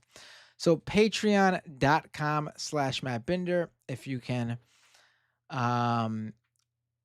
financially support the show, you could also drop a super chat at youtube.com/MattBinder or become a member on YouTube as well. What else? Oh, yeah, wait, there's something that Twitch is doing that I wanted to tell you guys about if you're interested. So apparently, I always ask you guys to drop that Twitch Prime subscription. If you're an Amazon Prime subscriber, you get a free Twitch Prime subscription every month to give to your favorite creator. It costs nothing extra for you. Just forces Amazon and Jeff Bezos to give to give some of the money you already pay them to your favorite creator. So be sure to use that Twitch Prime subscription every month. And I'm telling you this because I hope you give it to me. But on top of that, apparently Twitch is letting me know that from now until August 19th, new and returning subscribers on Twitch to my channel will get 3 months of Apple TV Plus for free. Now, this isn't an advertisement. I'm not telling you this because they paid me, but this is just me telling you guys, if you're interested in that and you were going to give me a Twitch subscription anyway, be sure you know about that. You give me a Twitch subscription from now until August 19th, and you get 3 free months of Apple TV Plus if that interests you. Just thought you guys should know. I did cut that like an ad. Fuck, they should be paying me. All right, let's go to the second half of the show. Give me 1 second to refill my drink. I'll open up Skype. We're just going to do Skype today because the phone line system, so many calls came in the last few episodes that I didn't get to the Skype callers. So I want to give the Skype callers a chance to call in. So we'll do a few Skype calls and then that's the show. All right, give me a minute to get a drink and take a quick break, and I'll be right back unless you're watching the free podcast. And if you're watching the free podcast, that's when I say to you, I'll see you all next time on Doomed.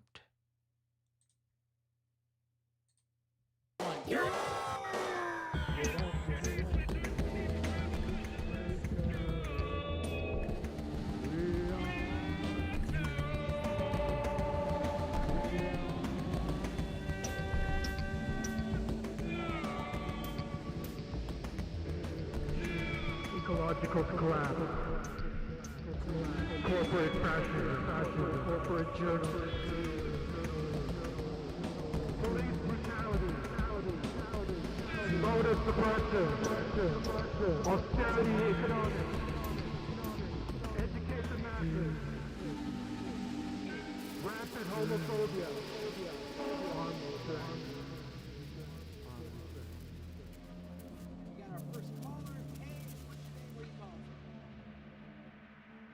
What's up, Matt? Hey, You from Jamaica? Dave from Jamaica. How are you doing, my friend? What are we going to talk about today? I don't think you are exactly what you claim you are. I would say you're a conservative. What president? What makes you a liberal? I'm pro-Green New Deal. Are you? Yes, really? Absolutely. No, I have watched the show. I've seen you completely come out and get really mad at Alexandria Ocasio-Cortez for some of the things in the Green New Deal. You mean like free college for black people?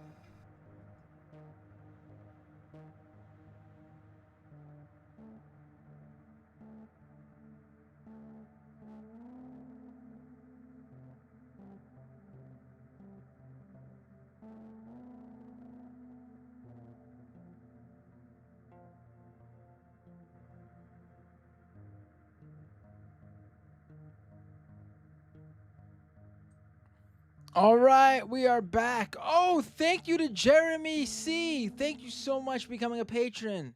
Oh, I'm not even on the screen. Jeremy C., thank you so much for becoming a patron at patreon.com/MattBinder just now. It really is a big help. We've lost a lot of patron subscribers over the past couple of months. People at least tell me that they're struggling financially. Maybe that's just their way of telling me they don't want to support the show anymore. I guess that's a possibility. Uh, but I really appreciate the support. Patreon.com/MattBinder. All right, the phone lines are open. Call Doomed Live on Skype. Search Doomed Live. I'll take the calls as they come in. A lot of super chats too, which I will read. YouTube.com/MattBinder to drop a super chat. Oh, thank you to we got people who subscribe with Prime too. Look at this. Appreciate that. Oh, a bunch of Prime subscriptions came in. I think people want that free Apple TV Plus. Appreciate it. All right, let's go to the phones.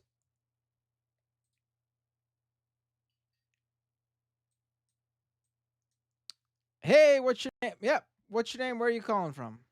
Oh, wait, hold on, It's hold on Charlie one from second. Hold on. I got to change something on my end. Perfect. Hold on. There we go. Hey, what's your name? Where are you calling from? Charlie from Washington. How you doing? Hey, Charlie, how you doing? What do you want to talk about? While we're on the subject of interviews with horrible people, I kind of wanted to bring up the Jordan Peterson, Elon Musk Ooh. interview that they did. I forgot that was after the last episode of the show. Right. Yeah, I want to point out that it's a perfect example of why kids might feel more comfortable coming out to their teachers than their parents. Those two reactions exactly. That whole conversation exactly. Elon Musk's reaction of like it's like I lost a son and my son's dead, killed by the woke mind virus. Like that is a pretty common reaction, unfortunately.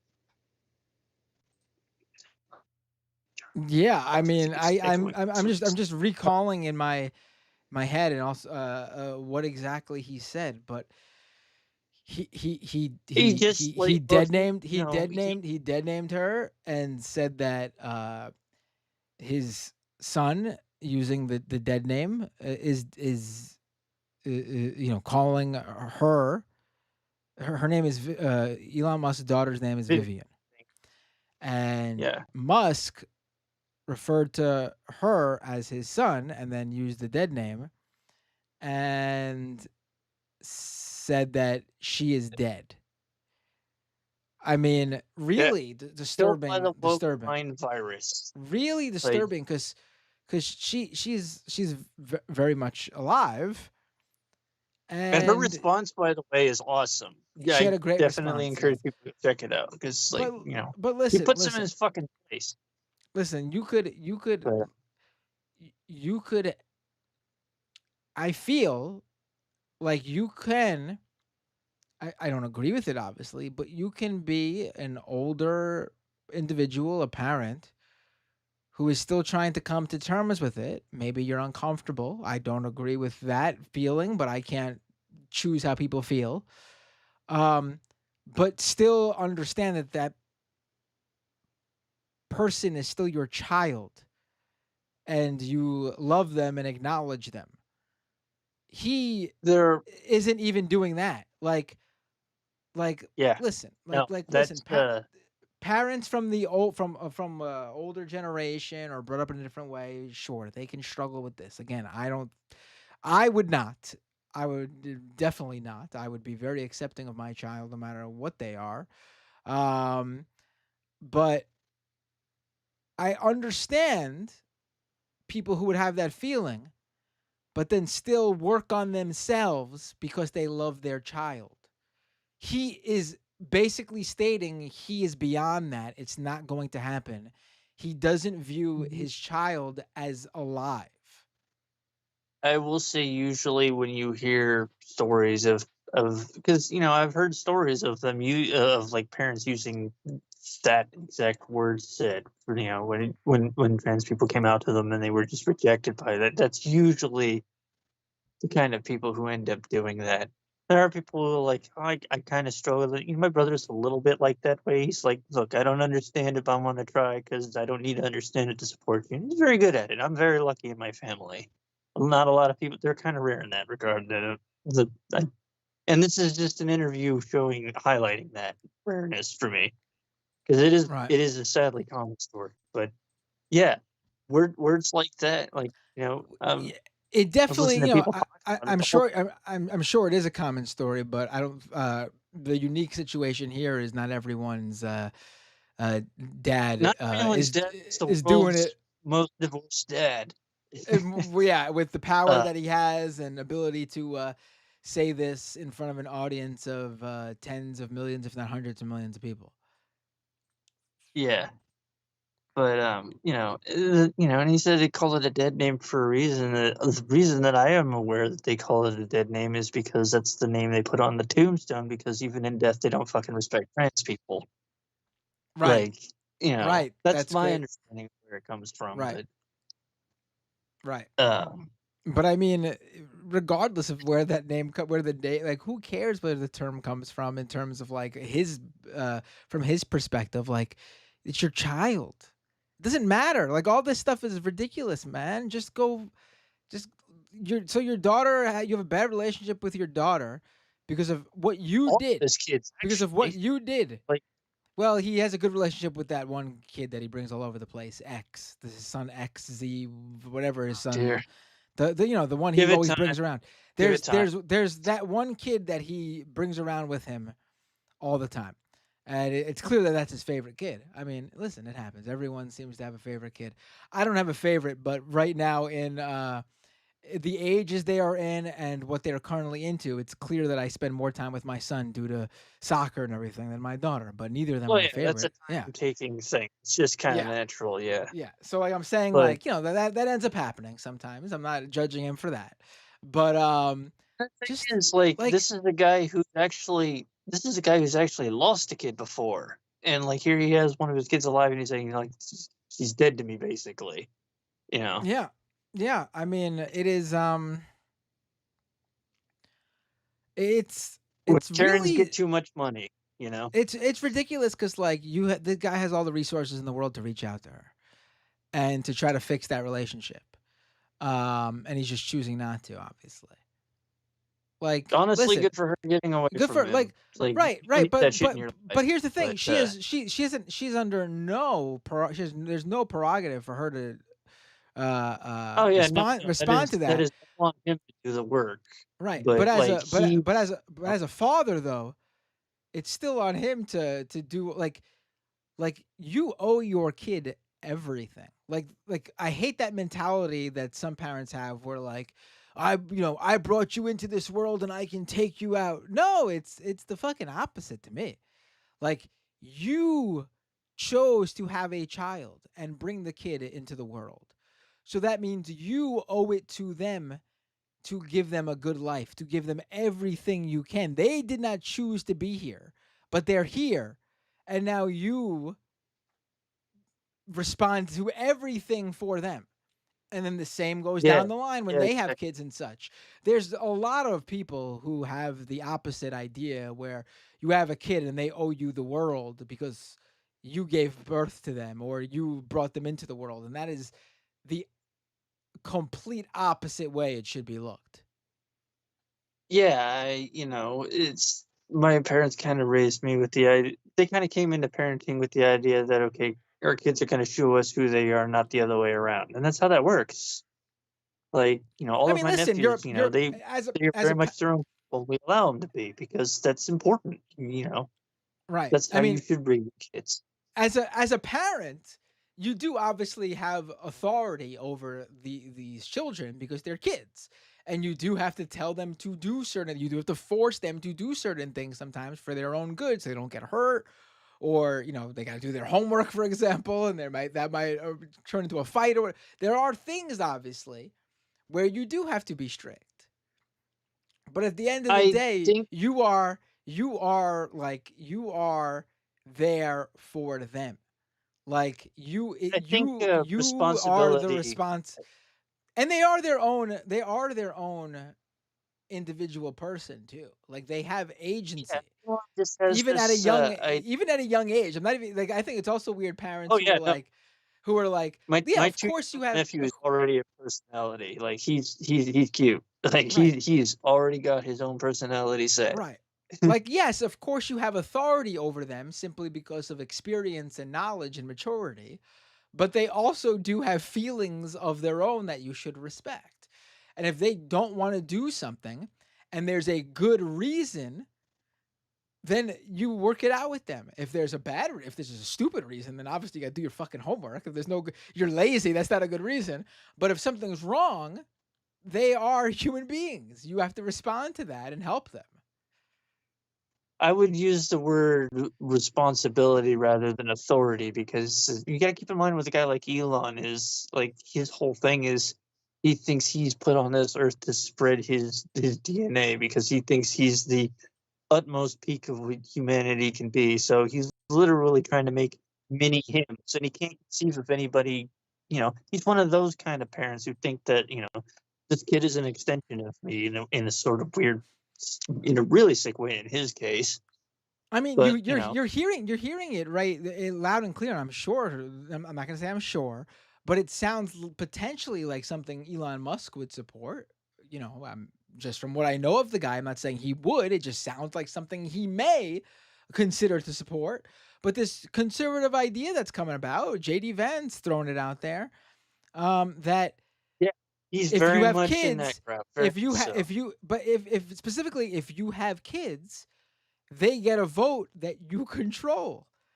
That's Oh yeah, legitimately the most upfront way you can say, I own these human beings. They do not have agency. I control them, and I have control over their wants and needs entirely. And they are not allowed to have an opinion. grabbing him 3/5 of a vote. Yeah. I Some mean, people. it's horrendous to think of that way, that you would control your child's vote. I think young people should vote. I think they should lower the A lot of voting age, parents but are out there, the yeah. parents do not control that vote. It's this my kids are my property sort of mentality, and there's a lot of it too. He got up there and he said he was tricked into giving them puberty blockers, which first of all, no, he wasn't old. He was too old for puberty blockers apparently. And he Oh, called them. He said, "I wish I knew they were sterilization drugs." Which is another first fucking of all, lie.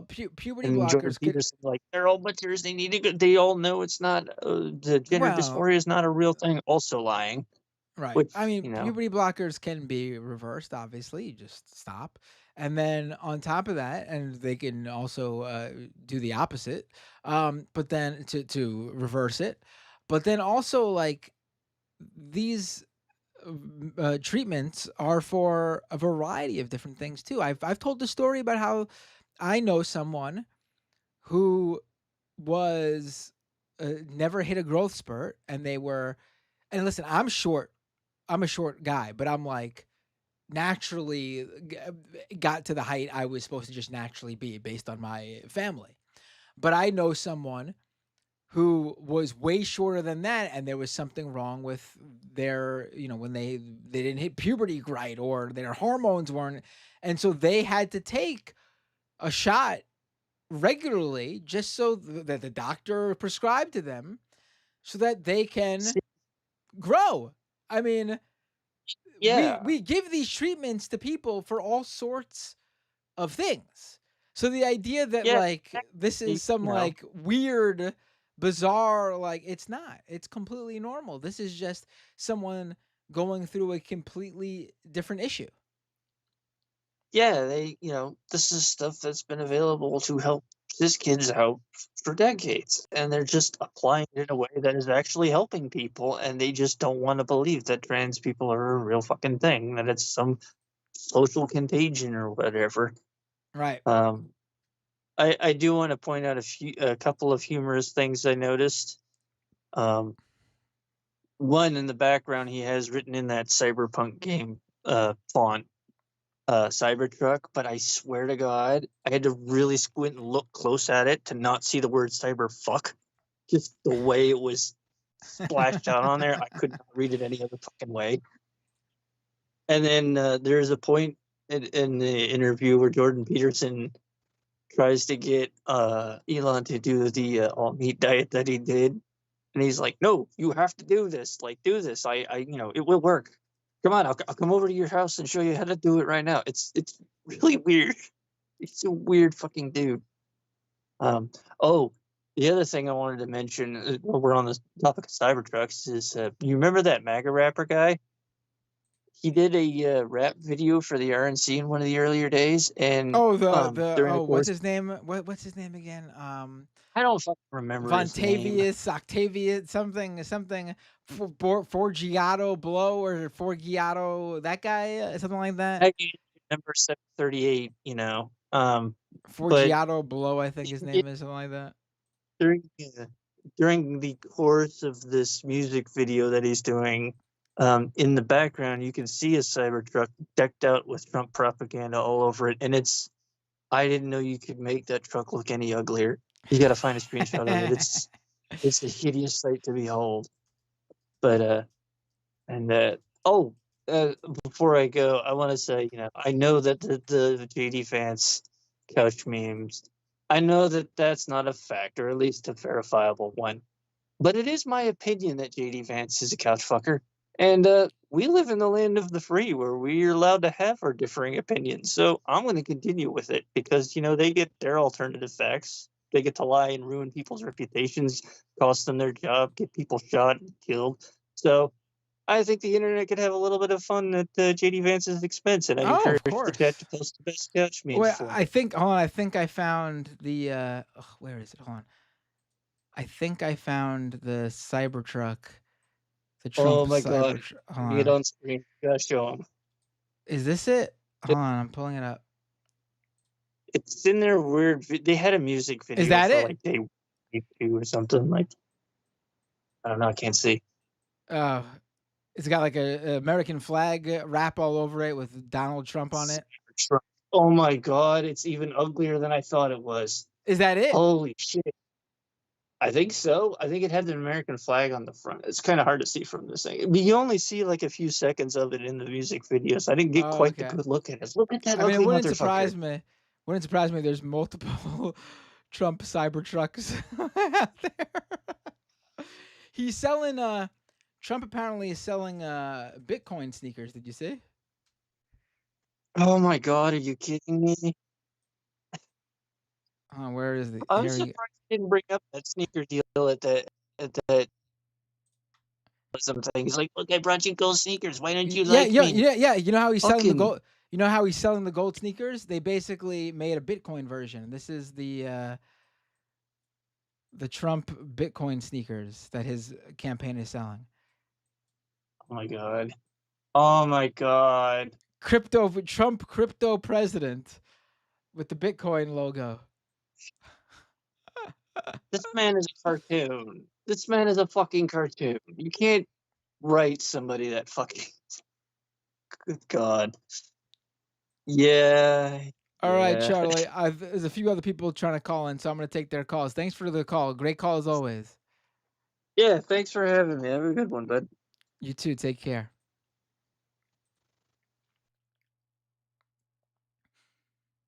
All right, I'll take. It's already getting late. Let's take 1 or 2 more calls. That should take us to about like 2:30 ish. Because you got to read super chats too. Humanist Report before. Thank you so much for the raid. I appreciate it. Really appreciate the raid, Humanist Report. Hey, what's your name? Where are you calling from? Turn down just turn down the stream, Hansi. How you doing, buddy? I did turn on the stream.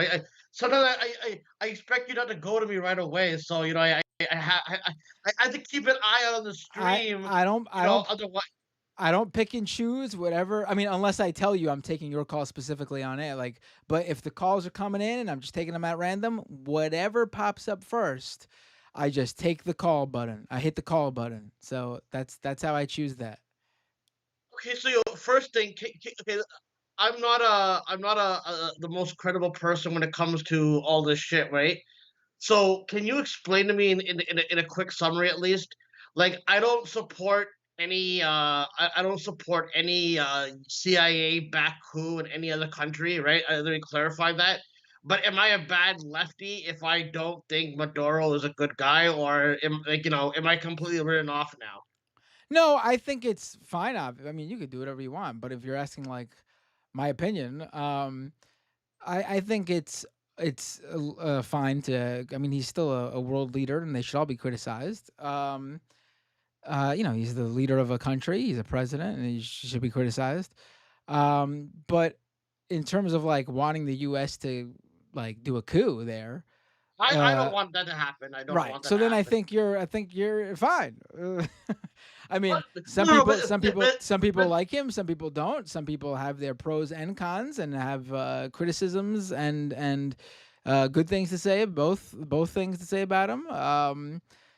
I mean, I think all that is legitimate, uh, unless you want to do a coup. Then I think that's not legitimate.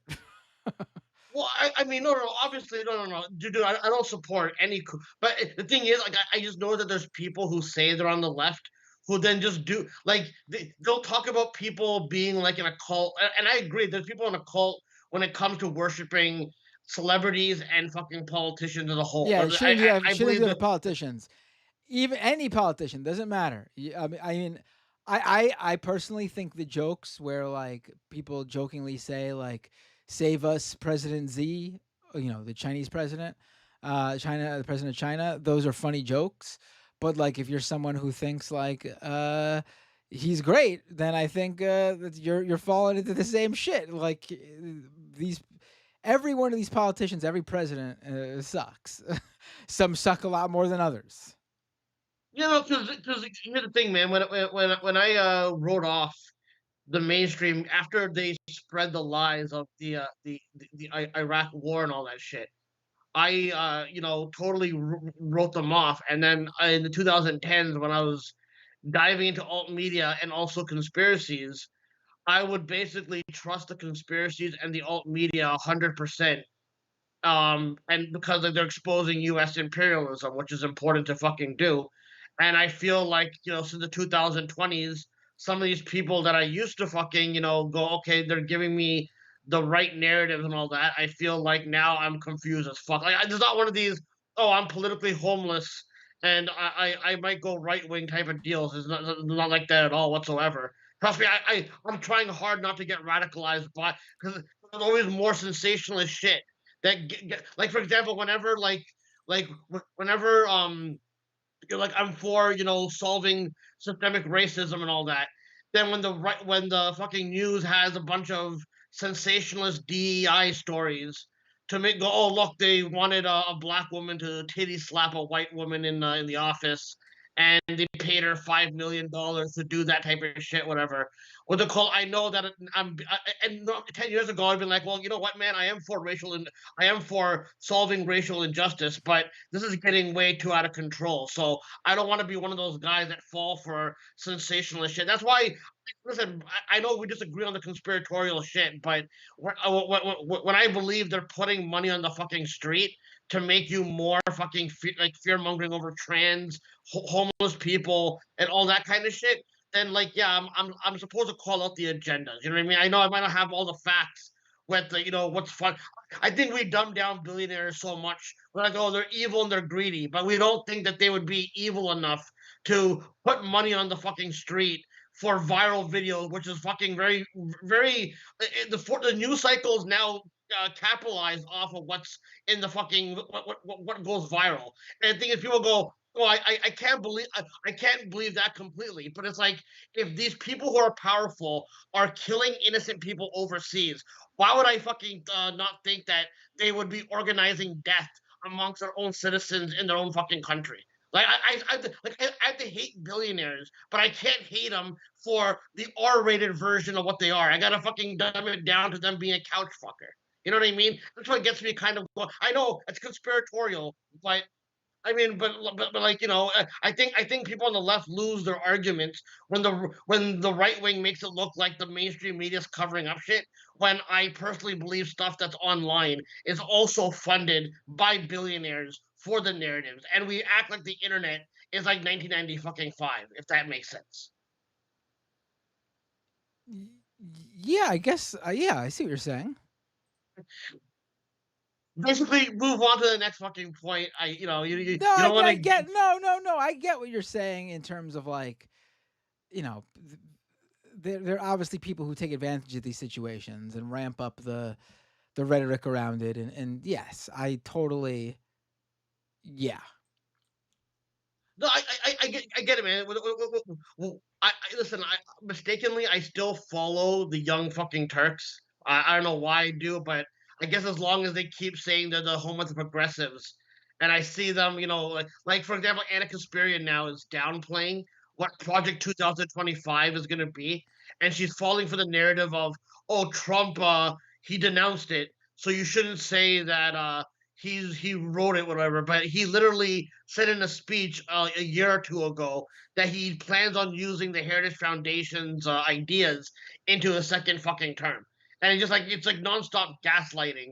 That I don't know. It just I'm just looking at every alt media. I don't know. It just feels like the last 10 years I've made the mistake of mistakenly just believing everything the alt media tells me, and now I just feel like the alt media who's Well, that's you can't you need to you can't just right you can't just say like, oh, this is the alternative to the mainstream and that means it must be right, because then what you get is believing any fucking idiot with a Twitter account who has the word citizen journalist in their Twitter bio, and Musk is retweeting their insane conspiratorial rants and shit. And then you go, oh, they're the alt media, they got to be legit. Oh, of course not. I mean, a lot of times I think like it's funny that like people give the mainstream media shit when like, I mean, no, obviously give them shit when they fuck up, but I think yeah. the people who are like, oh, never trust the mainstream media, but then of course, what do? What is their citizen journalism? It's clipping videos from like the mainstream media, like media in the field taking video. They clip it and put it on their own account, and then they go like, "I'm the citizen journalist. Don't trust the mainstream media."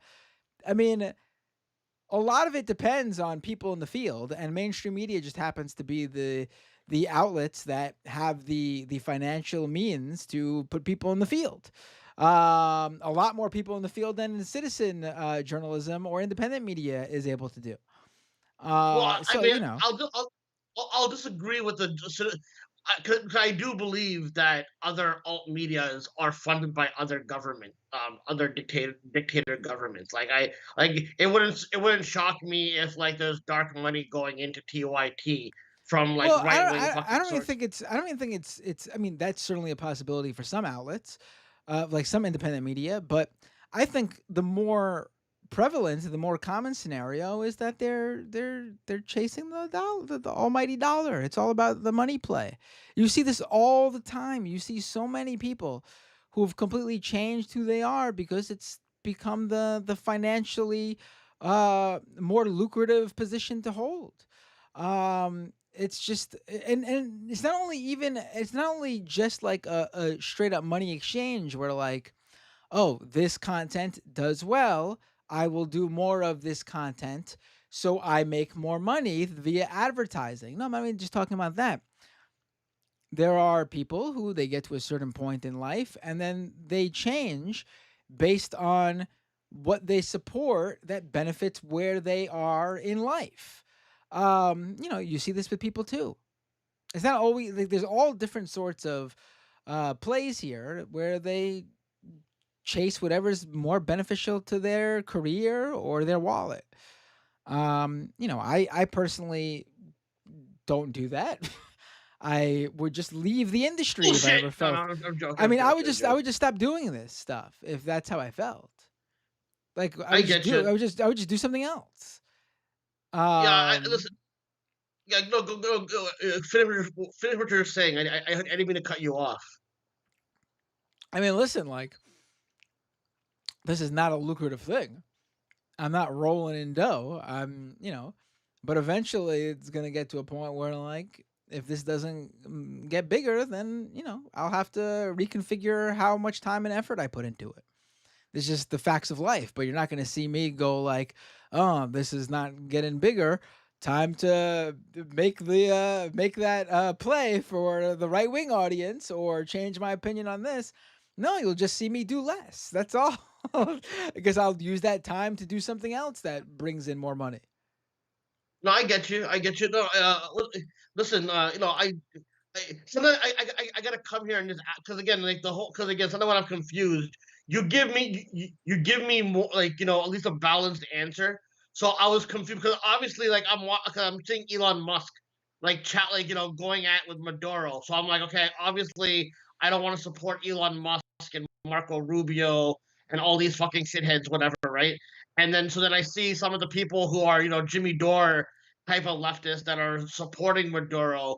So then, you know what I mean? So I'm like, okay, wait a minute. So the dumbed down guy, I'm kind of confused by it. So you always kind of give me at least like a balanced answer, at least. I don't know. I mean, I appreciate that. I think obviously, although the worst people going at him, even if you have criticisms of Maduro that are legitimate, which there are, um, they are most likely not standing with you in those criticisms. They have their own agenda as to why they oppose him. Um, you know, Always keep that in mind. There's multiple angles to go at it. Your critique of somebody is probably not going to be may not be the same as someone else's critique of that person, and that depends on where they are ideologically and other factors as well. Um, it doesn't mean that your critiques of an individual are wrong. It just means they're not the same as those other people's critiques. I get you. And before I go, are you going to be watching SummerSlam this weekend or no? It's this weekend, right? What day is it on Yeah, again? Saturday. Oh, it's on Saturday. No. Ugh, I forgot. Ugh. Ugh. I'm probably not gonna watch it live, unfortunately. Are you looking forward? Have you been enjoying the build? I have. I've especially CM Punk and Drew McIntyre. That one, yeah, that one's good. I like Seth Rollins being the shit disturber. I do think Drew McIntyre needs to win, and I am looking forward to. The thing is, man, with the other programs, though, man. Listen, I know Triple H is doing decent with some of the fucking with some of the build, but I also feel like he's not putting as much effort in other creative for at least on the SmackDown end. Like the SmackDown normally has the main event that's hot with the Bloodline, but everything else on SmackDown, man, the creative feels so fucking empty for it. Like there'll be good matches, but there's nothing that's like all the criticism of AEW and all that. I'll say this: there's still errors, but at least I feel like AEW still has life to some of these matches and some of their fucking storylines that are going on. Like right now, I don't know if you saw the angle with Tony Storm and Mariah May, but that was probably one of their best angles that they fucking shot for a storyline. That was probably like one of the best I've female story. Go I've ahead. not seen AEW in a little bit, unfortunately, because it's on when I stream, uh, and I haven't had the ability to follow afterwards like I would do. Um, they did lose a little bit of momentum. I gotta say, they got to figure it out. They gotta figure. Tony Storm is a highlight though on that show. I'll tell you, her gimmick is fantastic. She's definitely keeping them, up there. Osprey is too. And by the way, did you hear about who met with Tony Khan and leaked out on the internet? Did you know who met up with?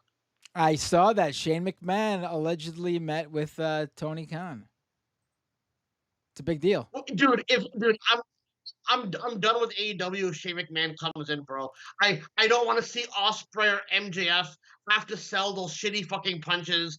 And dude, I don't care. Dude, it's not fucking 1998 anymore. I do not care about Shane fucking McMahon. Okay, It depends. If I think if they bring him in as a on-screen figure and not a wrestler, I think it will get a lot of attention, and they need that right now. I'm fine with that. If you put him in the ring, though, if you're having him, because that last run he had in WWE where they treated him like he was an actual talent, like at least in the '90s, at least in the '90s, the whole gimmick was like he's Vince's son who constantly gets in the ring, but he's not a wrestler. That was fun. But that last run though, that last run was fucking ridiculous. Where they treated him like he was actually a wrestler, defeating other guys like on the regular. In 2003, I remember I started getting bored of him in 2003 a little bit when they gave they gave it was going to be RVD versus Kane when Kane unmasked, and they let RVD's storyline get blown thrown to the wolves after 1 month, one pay-per-view build, and then Shane McMahon and Kane had like a 3 month build to a Survivor Series match. And I'm like, RVD should be in this fucking position. You know what I mean? So as a kid, as like a teenager growing up, I love Shane McMahon. I thought it was the coolest fucking thing ever. Shane O'Mac and all that, the Mean Street Posse. But yeah, I got so sick of him when he came back, going toe to toe with the Undertaker. He wasted an AJ Styles WrestleMania, and people were defending it. He him and Bryan Danielson versus him and the fact that you gotta go even with this guy is what kills the fucking shit out of me. I really dislike it. But listen, bro, what's it called? I want to call in for a little second. So thank you for taking my call. I won't drag it out. I know the other callers calling in, but call. Enjoy your weekend. But I'll talk to you about SummerSlam next week if it's a good event. All right, peace out. No, it sounds good. Have a good night. All right, folks, I am exhausted. I think that's it for calls.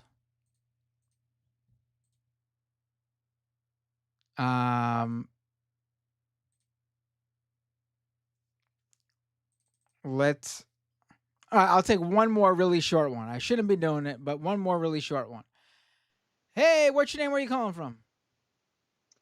Hi, I'm Annie. I'm calling from. Let me turn on my camera. I'm calling from Washington State. I'm a candidate running for state representative in Washington's 38th district. How you doing, Annie? What's up? What would you like to talk about? How's the campaign going? Things are going really well. So things are looking good for the primary. Washington is a top 2 candidate primary, and considering that one of my opponents isn't even really trying to campaign, I think I don't want to jinx it, but I think I might make it through the primary. So I'm really hopeful about that. And another thing that I've been working on with some other candidates here in Washington is we are working on forming what we're going to, at least for now, calling a progressive alternative slate. And the idea is that we are eventually have a plan to build a coalition of progressive and socialist candidates running in Washington State, because I have received very little support from the local Democrats and Washington State Democrats. They pretty much fully endorse and support incumbents. So any new candidate on the scene, they just kind of ignore you. So I've really been learning as I'm going throughout this campaign. And so founding members of the slate are myself and Andre Stockhouse is a candidate for governor. He's Green Party. And I just officially endorsed his campaign. And then another candidate, Jason Call, running for Washington's Congressional District 2. He's running against Rick Larson, which is a horrible, horrible, horrible incumbent. Needs to go. Been there for almost 25 years. APAC funded. Just not a good dude. He needs to go. And Jason is also Green Party. And so we are working together to form this slate so that we can support socialist and progressive candidates, so that we can support each other's campaigns, and do like press releases and events together, and maybe eventually have a plan in place to like help fundraise and provide like training, like campaign training, for new candidates, because that, would have been really helpful with my personal campaign. Right. So, we're really excited about that. And so my campaign has officially endorsed Andre. Andre's campaign has endorsed me. And I was recently endorsed by Developmental Disabilities Ally PAC, which is a local PAC in Washington State that provides endorsements to candidates that vow to provide, support to the developmentally disabled community. And so got a lot of great stuff going on. And right now our primary is next Tuesday. So it's been kind of a crazy, hectic week, but I'm ready for the primary and excited to see what happens. Well, good luck. I hope you win, and I hope anyone who is eligible to vote for you. What district is it again? It's the Legislative District 38, which covers Everett, Washington, Marysville, Washington, and Tulalip Reservation. And so it's a relatively small district, but it's well populated. So If you are in that district, please get out and vote for Annie. yeah, and if you're in the state, consider voting for Andre. He's the youngest gubernatorial candidate out of 28 gubernatorial candidates. Wow. Wow. And he's, yeah. Inslee, Governor Inslee's retiring, and so it kind of like opened up the floodgates for gubernatorial candidates. I've not heard much about it, actually. The youngest, which is weird because usually I haven't heard much about that, actually, which is weird because usually when that happens, it gets like, a lot of people talk about it. It gets big headlines. I'm sure it is there in your state. Yeah, he is the youngest and most progressive candidate on the ticket by far. If you're in congressional district number 2, please consider a vote for Jason Call. I'm really excited about the primary and what comes next. Can I share one more thing before I go? Please.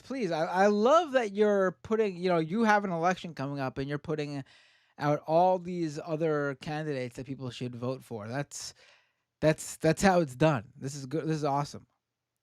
Yeah, I mean, Give everybody the the whole slate of who they should vote for when they get into that ballot. Yeah.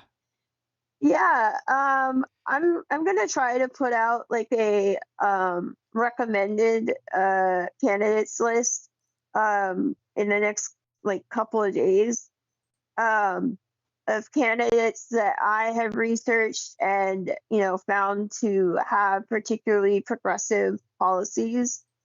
A lot of people think that Washington State is a filled with progressive Democrats. That's just not true.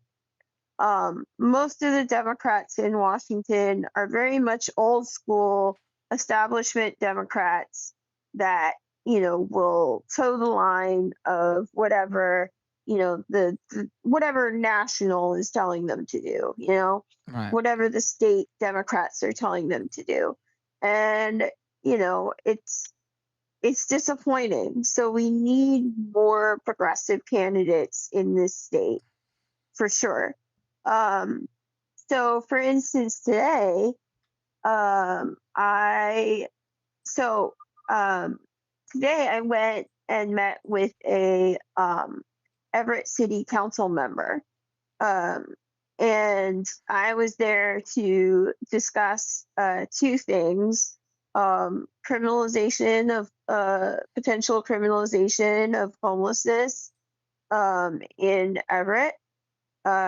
So, as we all know, the Supreme Court ruling basically gave Grants Pass, Oregon, a green light to criminalize homelessness.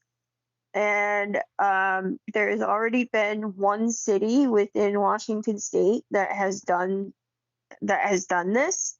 Lakewood, Washington, which is a small town that is kind of near Tacoma, Washington, and they.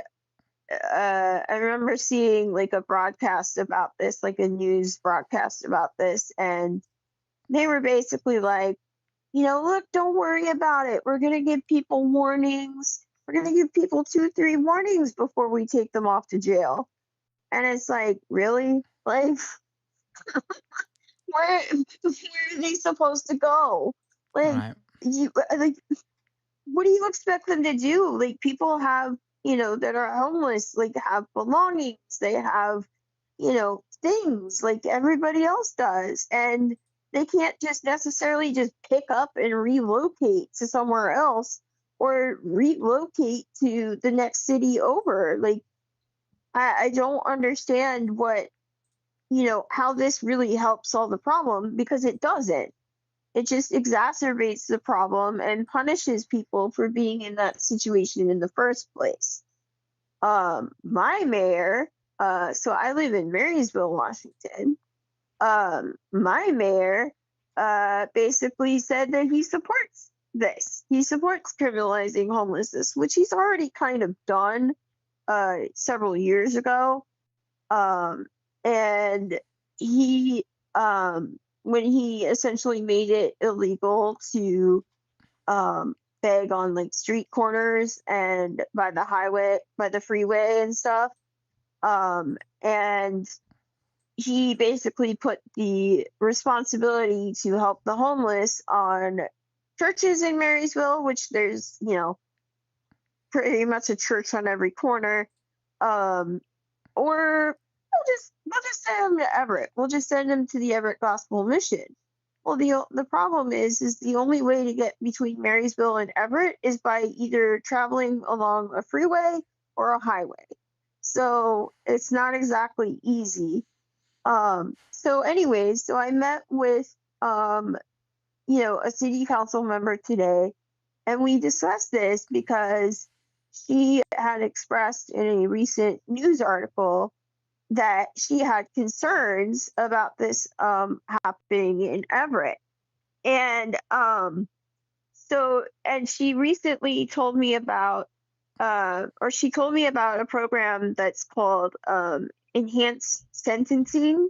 Hmm. So if someone is arrested, um, like within the last 2 years, starting on January 5th of this year, if they're arrested for certain things like loitering with the intent to do drugs, if they are engaging in any sort of, illicit activity within the last 2 years, um, once they have like a third arrest, it can basically, the prosecutor basically gets to decide if they are going to tack on an extra 30 days to their sentence.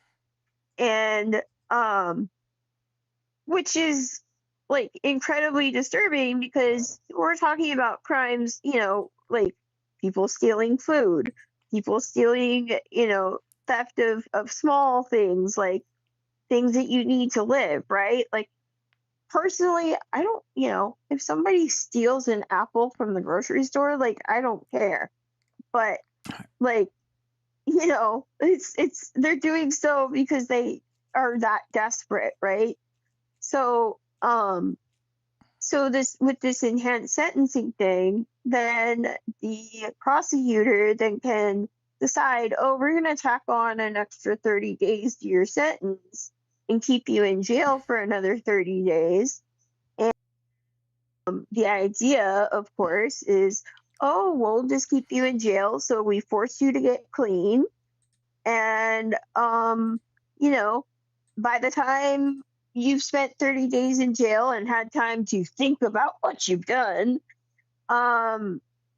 everything should be hunky dory by the time you get out. And hopefully you learn your lesson and you won't ever do those things again. And it's like, okay, but that doesn't help the underlying problem. So, um, so we're kind of, I had a meeting with her about this today. We discussed some of the things that the council is trying to do, and like land trust organizations and stuff like that. And then the other thing we discussed was accessibility concerns within the city of Everett. So I am a disabled candidate. I use a walker and sometimes a wheelchair. So I understand like accessibility issues, right? Um, Especially when it comes to things like ramps and crosswalks, crossing signals, that sort of thing. And it's crucial that these things, this infrastructure is up to ADA code so that, um, you know, uh, so that people with disabilities can get around town. And so, like, I had previously had a similar discussion with the public works director in Marysville. And I'm just kind of starting to like get into like having this discussion with Everett personnel.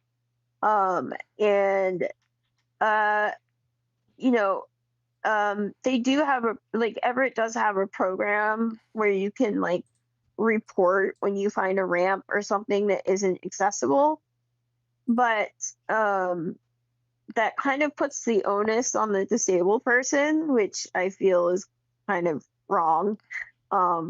Like the onus should be on the city to find and repair these ramps, and so that people don't have to ask. Right. But so I'm going to be meeting with like traffic people and stuff from maybe even their public works director, public works team from Everett soon to discuss these issues and make sure that they are giving appropriate attention to this and that they are, funding these programs. And so, yeah, I'm really excited about that. That's awesome. Well, Annie, I wish So, you I wish you luck in everything that you're you're going at right now, and hopefully next time we talk, you'll be bringing us some good news. Have a great night. yeah. Yeah, I'll let you guys know how my primary goes. Take care and have a great night. Thank Bye. you. You too. Bye bye. All right, folks. That's the show. That's the call. Oh, let me read super chats, of course. Give me a second.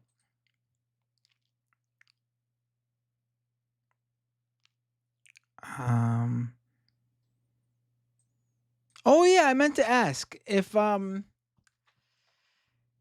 of my listeners are good at if you are a developer, a programmer, or someone who could help me out with something in that way.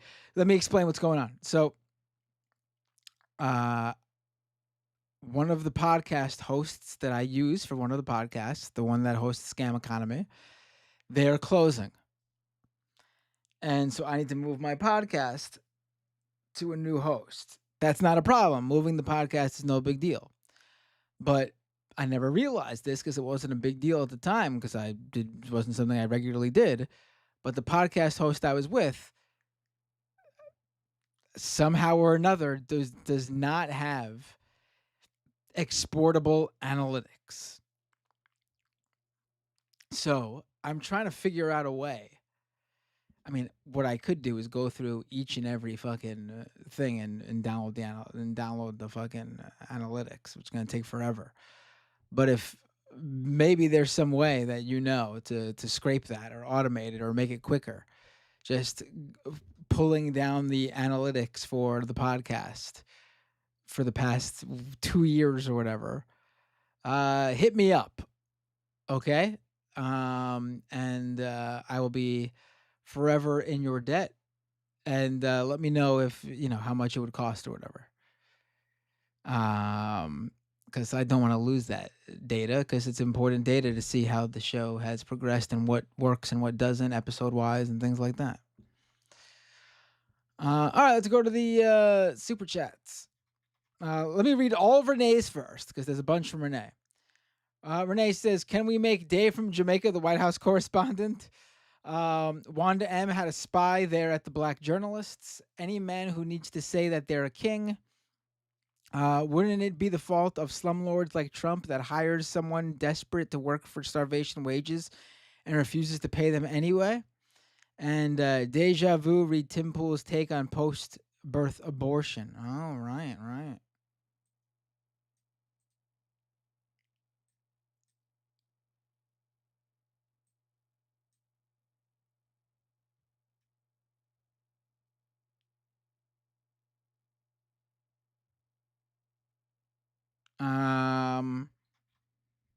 Daniel R with a super chat. Candace Owens voice. Wear my stable lefty hat. Travis Freeman with a $5 super chat. You mean 30 minutes of Riz? That's how the length of Donald Trump's thing. Yes, his interview. Meow Nyan with a $6.99 Canadian super chat. But Matt, won't Trump and his allies just claim victory? Despite the repeated gaffes, makes me worry if the Dems will underestimate him yet again. I mean, they got to beat him outright, like last time, so there's no question. John Jeffrey with a super chat. He thought he was at the Apollo. Worth a shot. Travis Freeman with a super chat. Habsburg Ali. Oh. Godcat 48th POTUS with a super sticker. Thank you. Charles Grape with a super chat. I like your wrestling shirts. Thank you so much. Foresto with a super chat. My local police Facebook page just gave me a warning for saying ACAB and cited bullying as the terms violation. My local police feel very bullied. That's interesting. All right. What could they do? What could they do with that?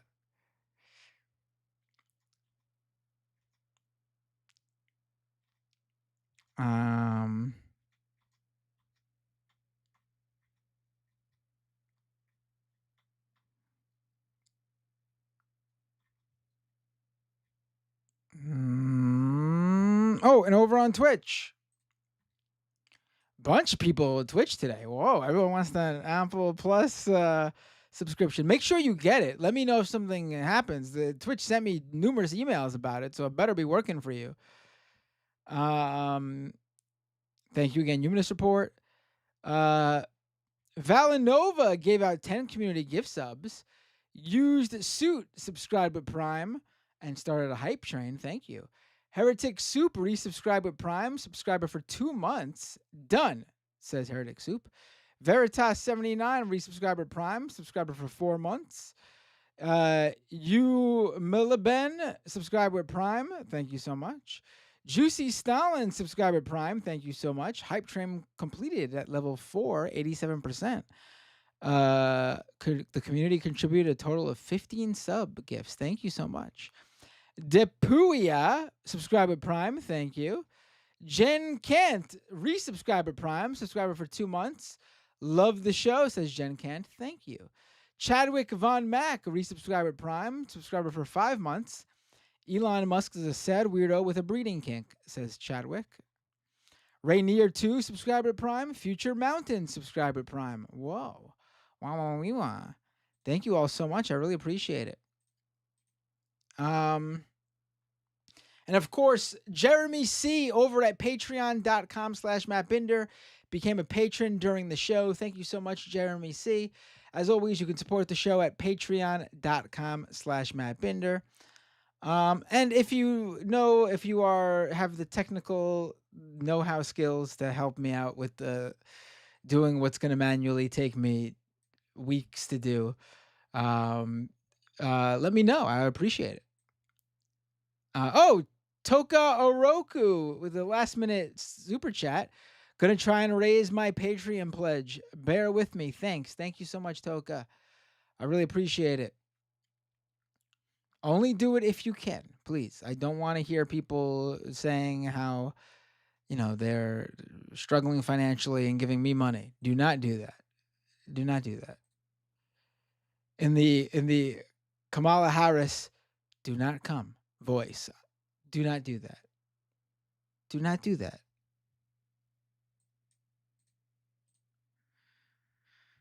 All right, folks. That's the show. I can't find the button to shut it off. Oh, who should I raid on Twitch? Who should I raid on Twitch?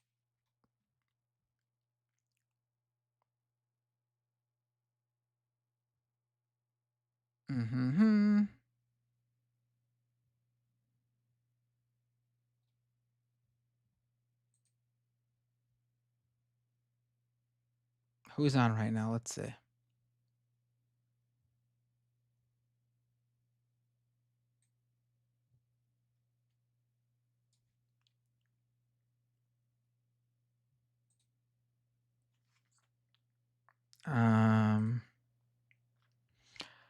I see no comment. Check is on. Jason Society, Frogan, Amy EC3, Actual Jake.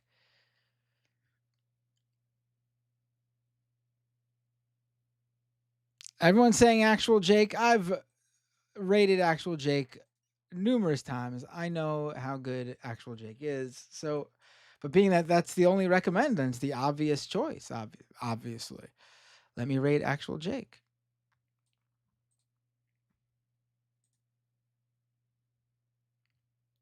All right, folks. I will see you all next time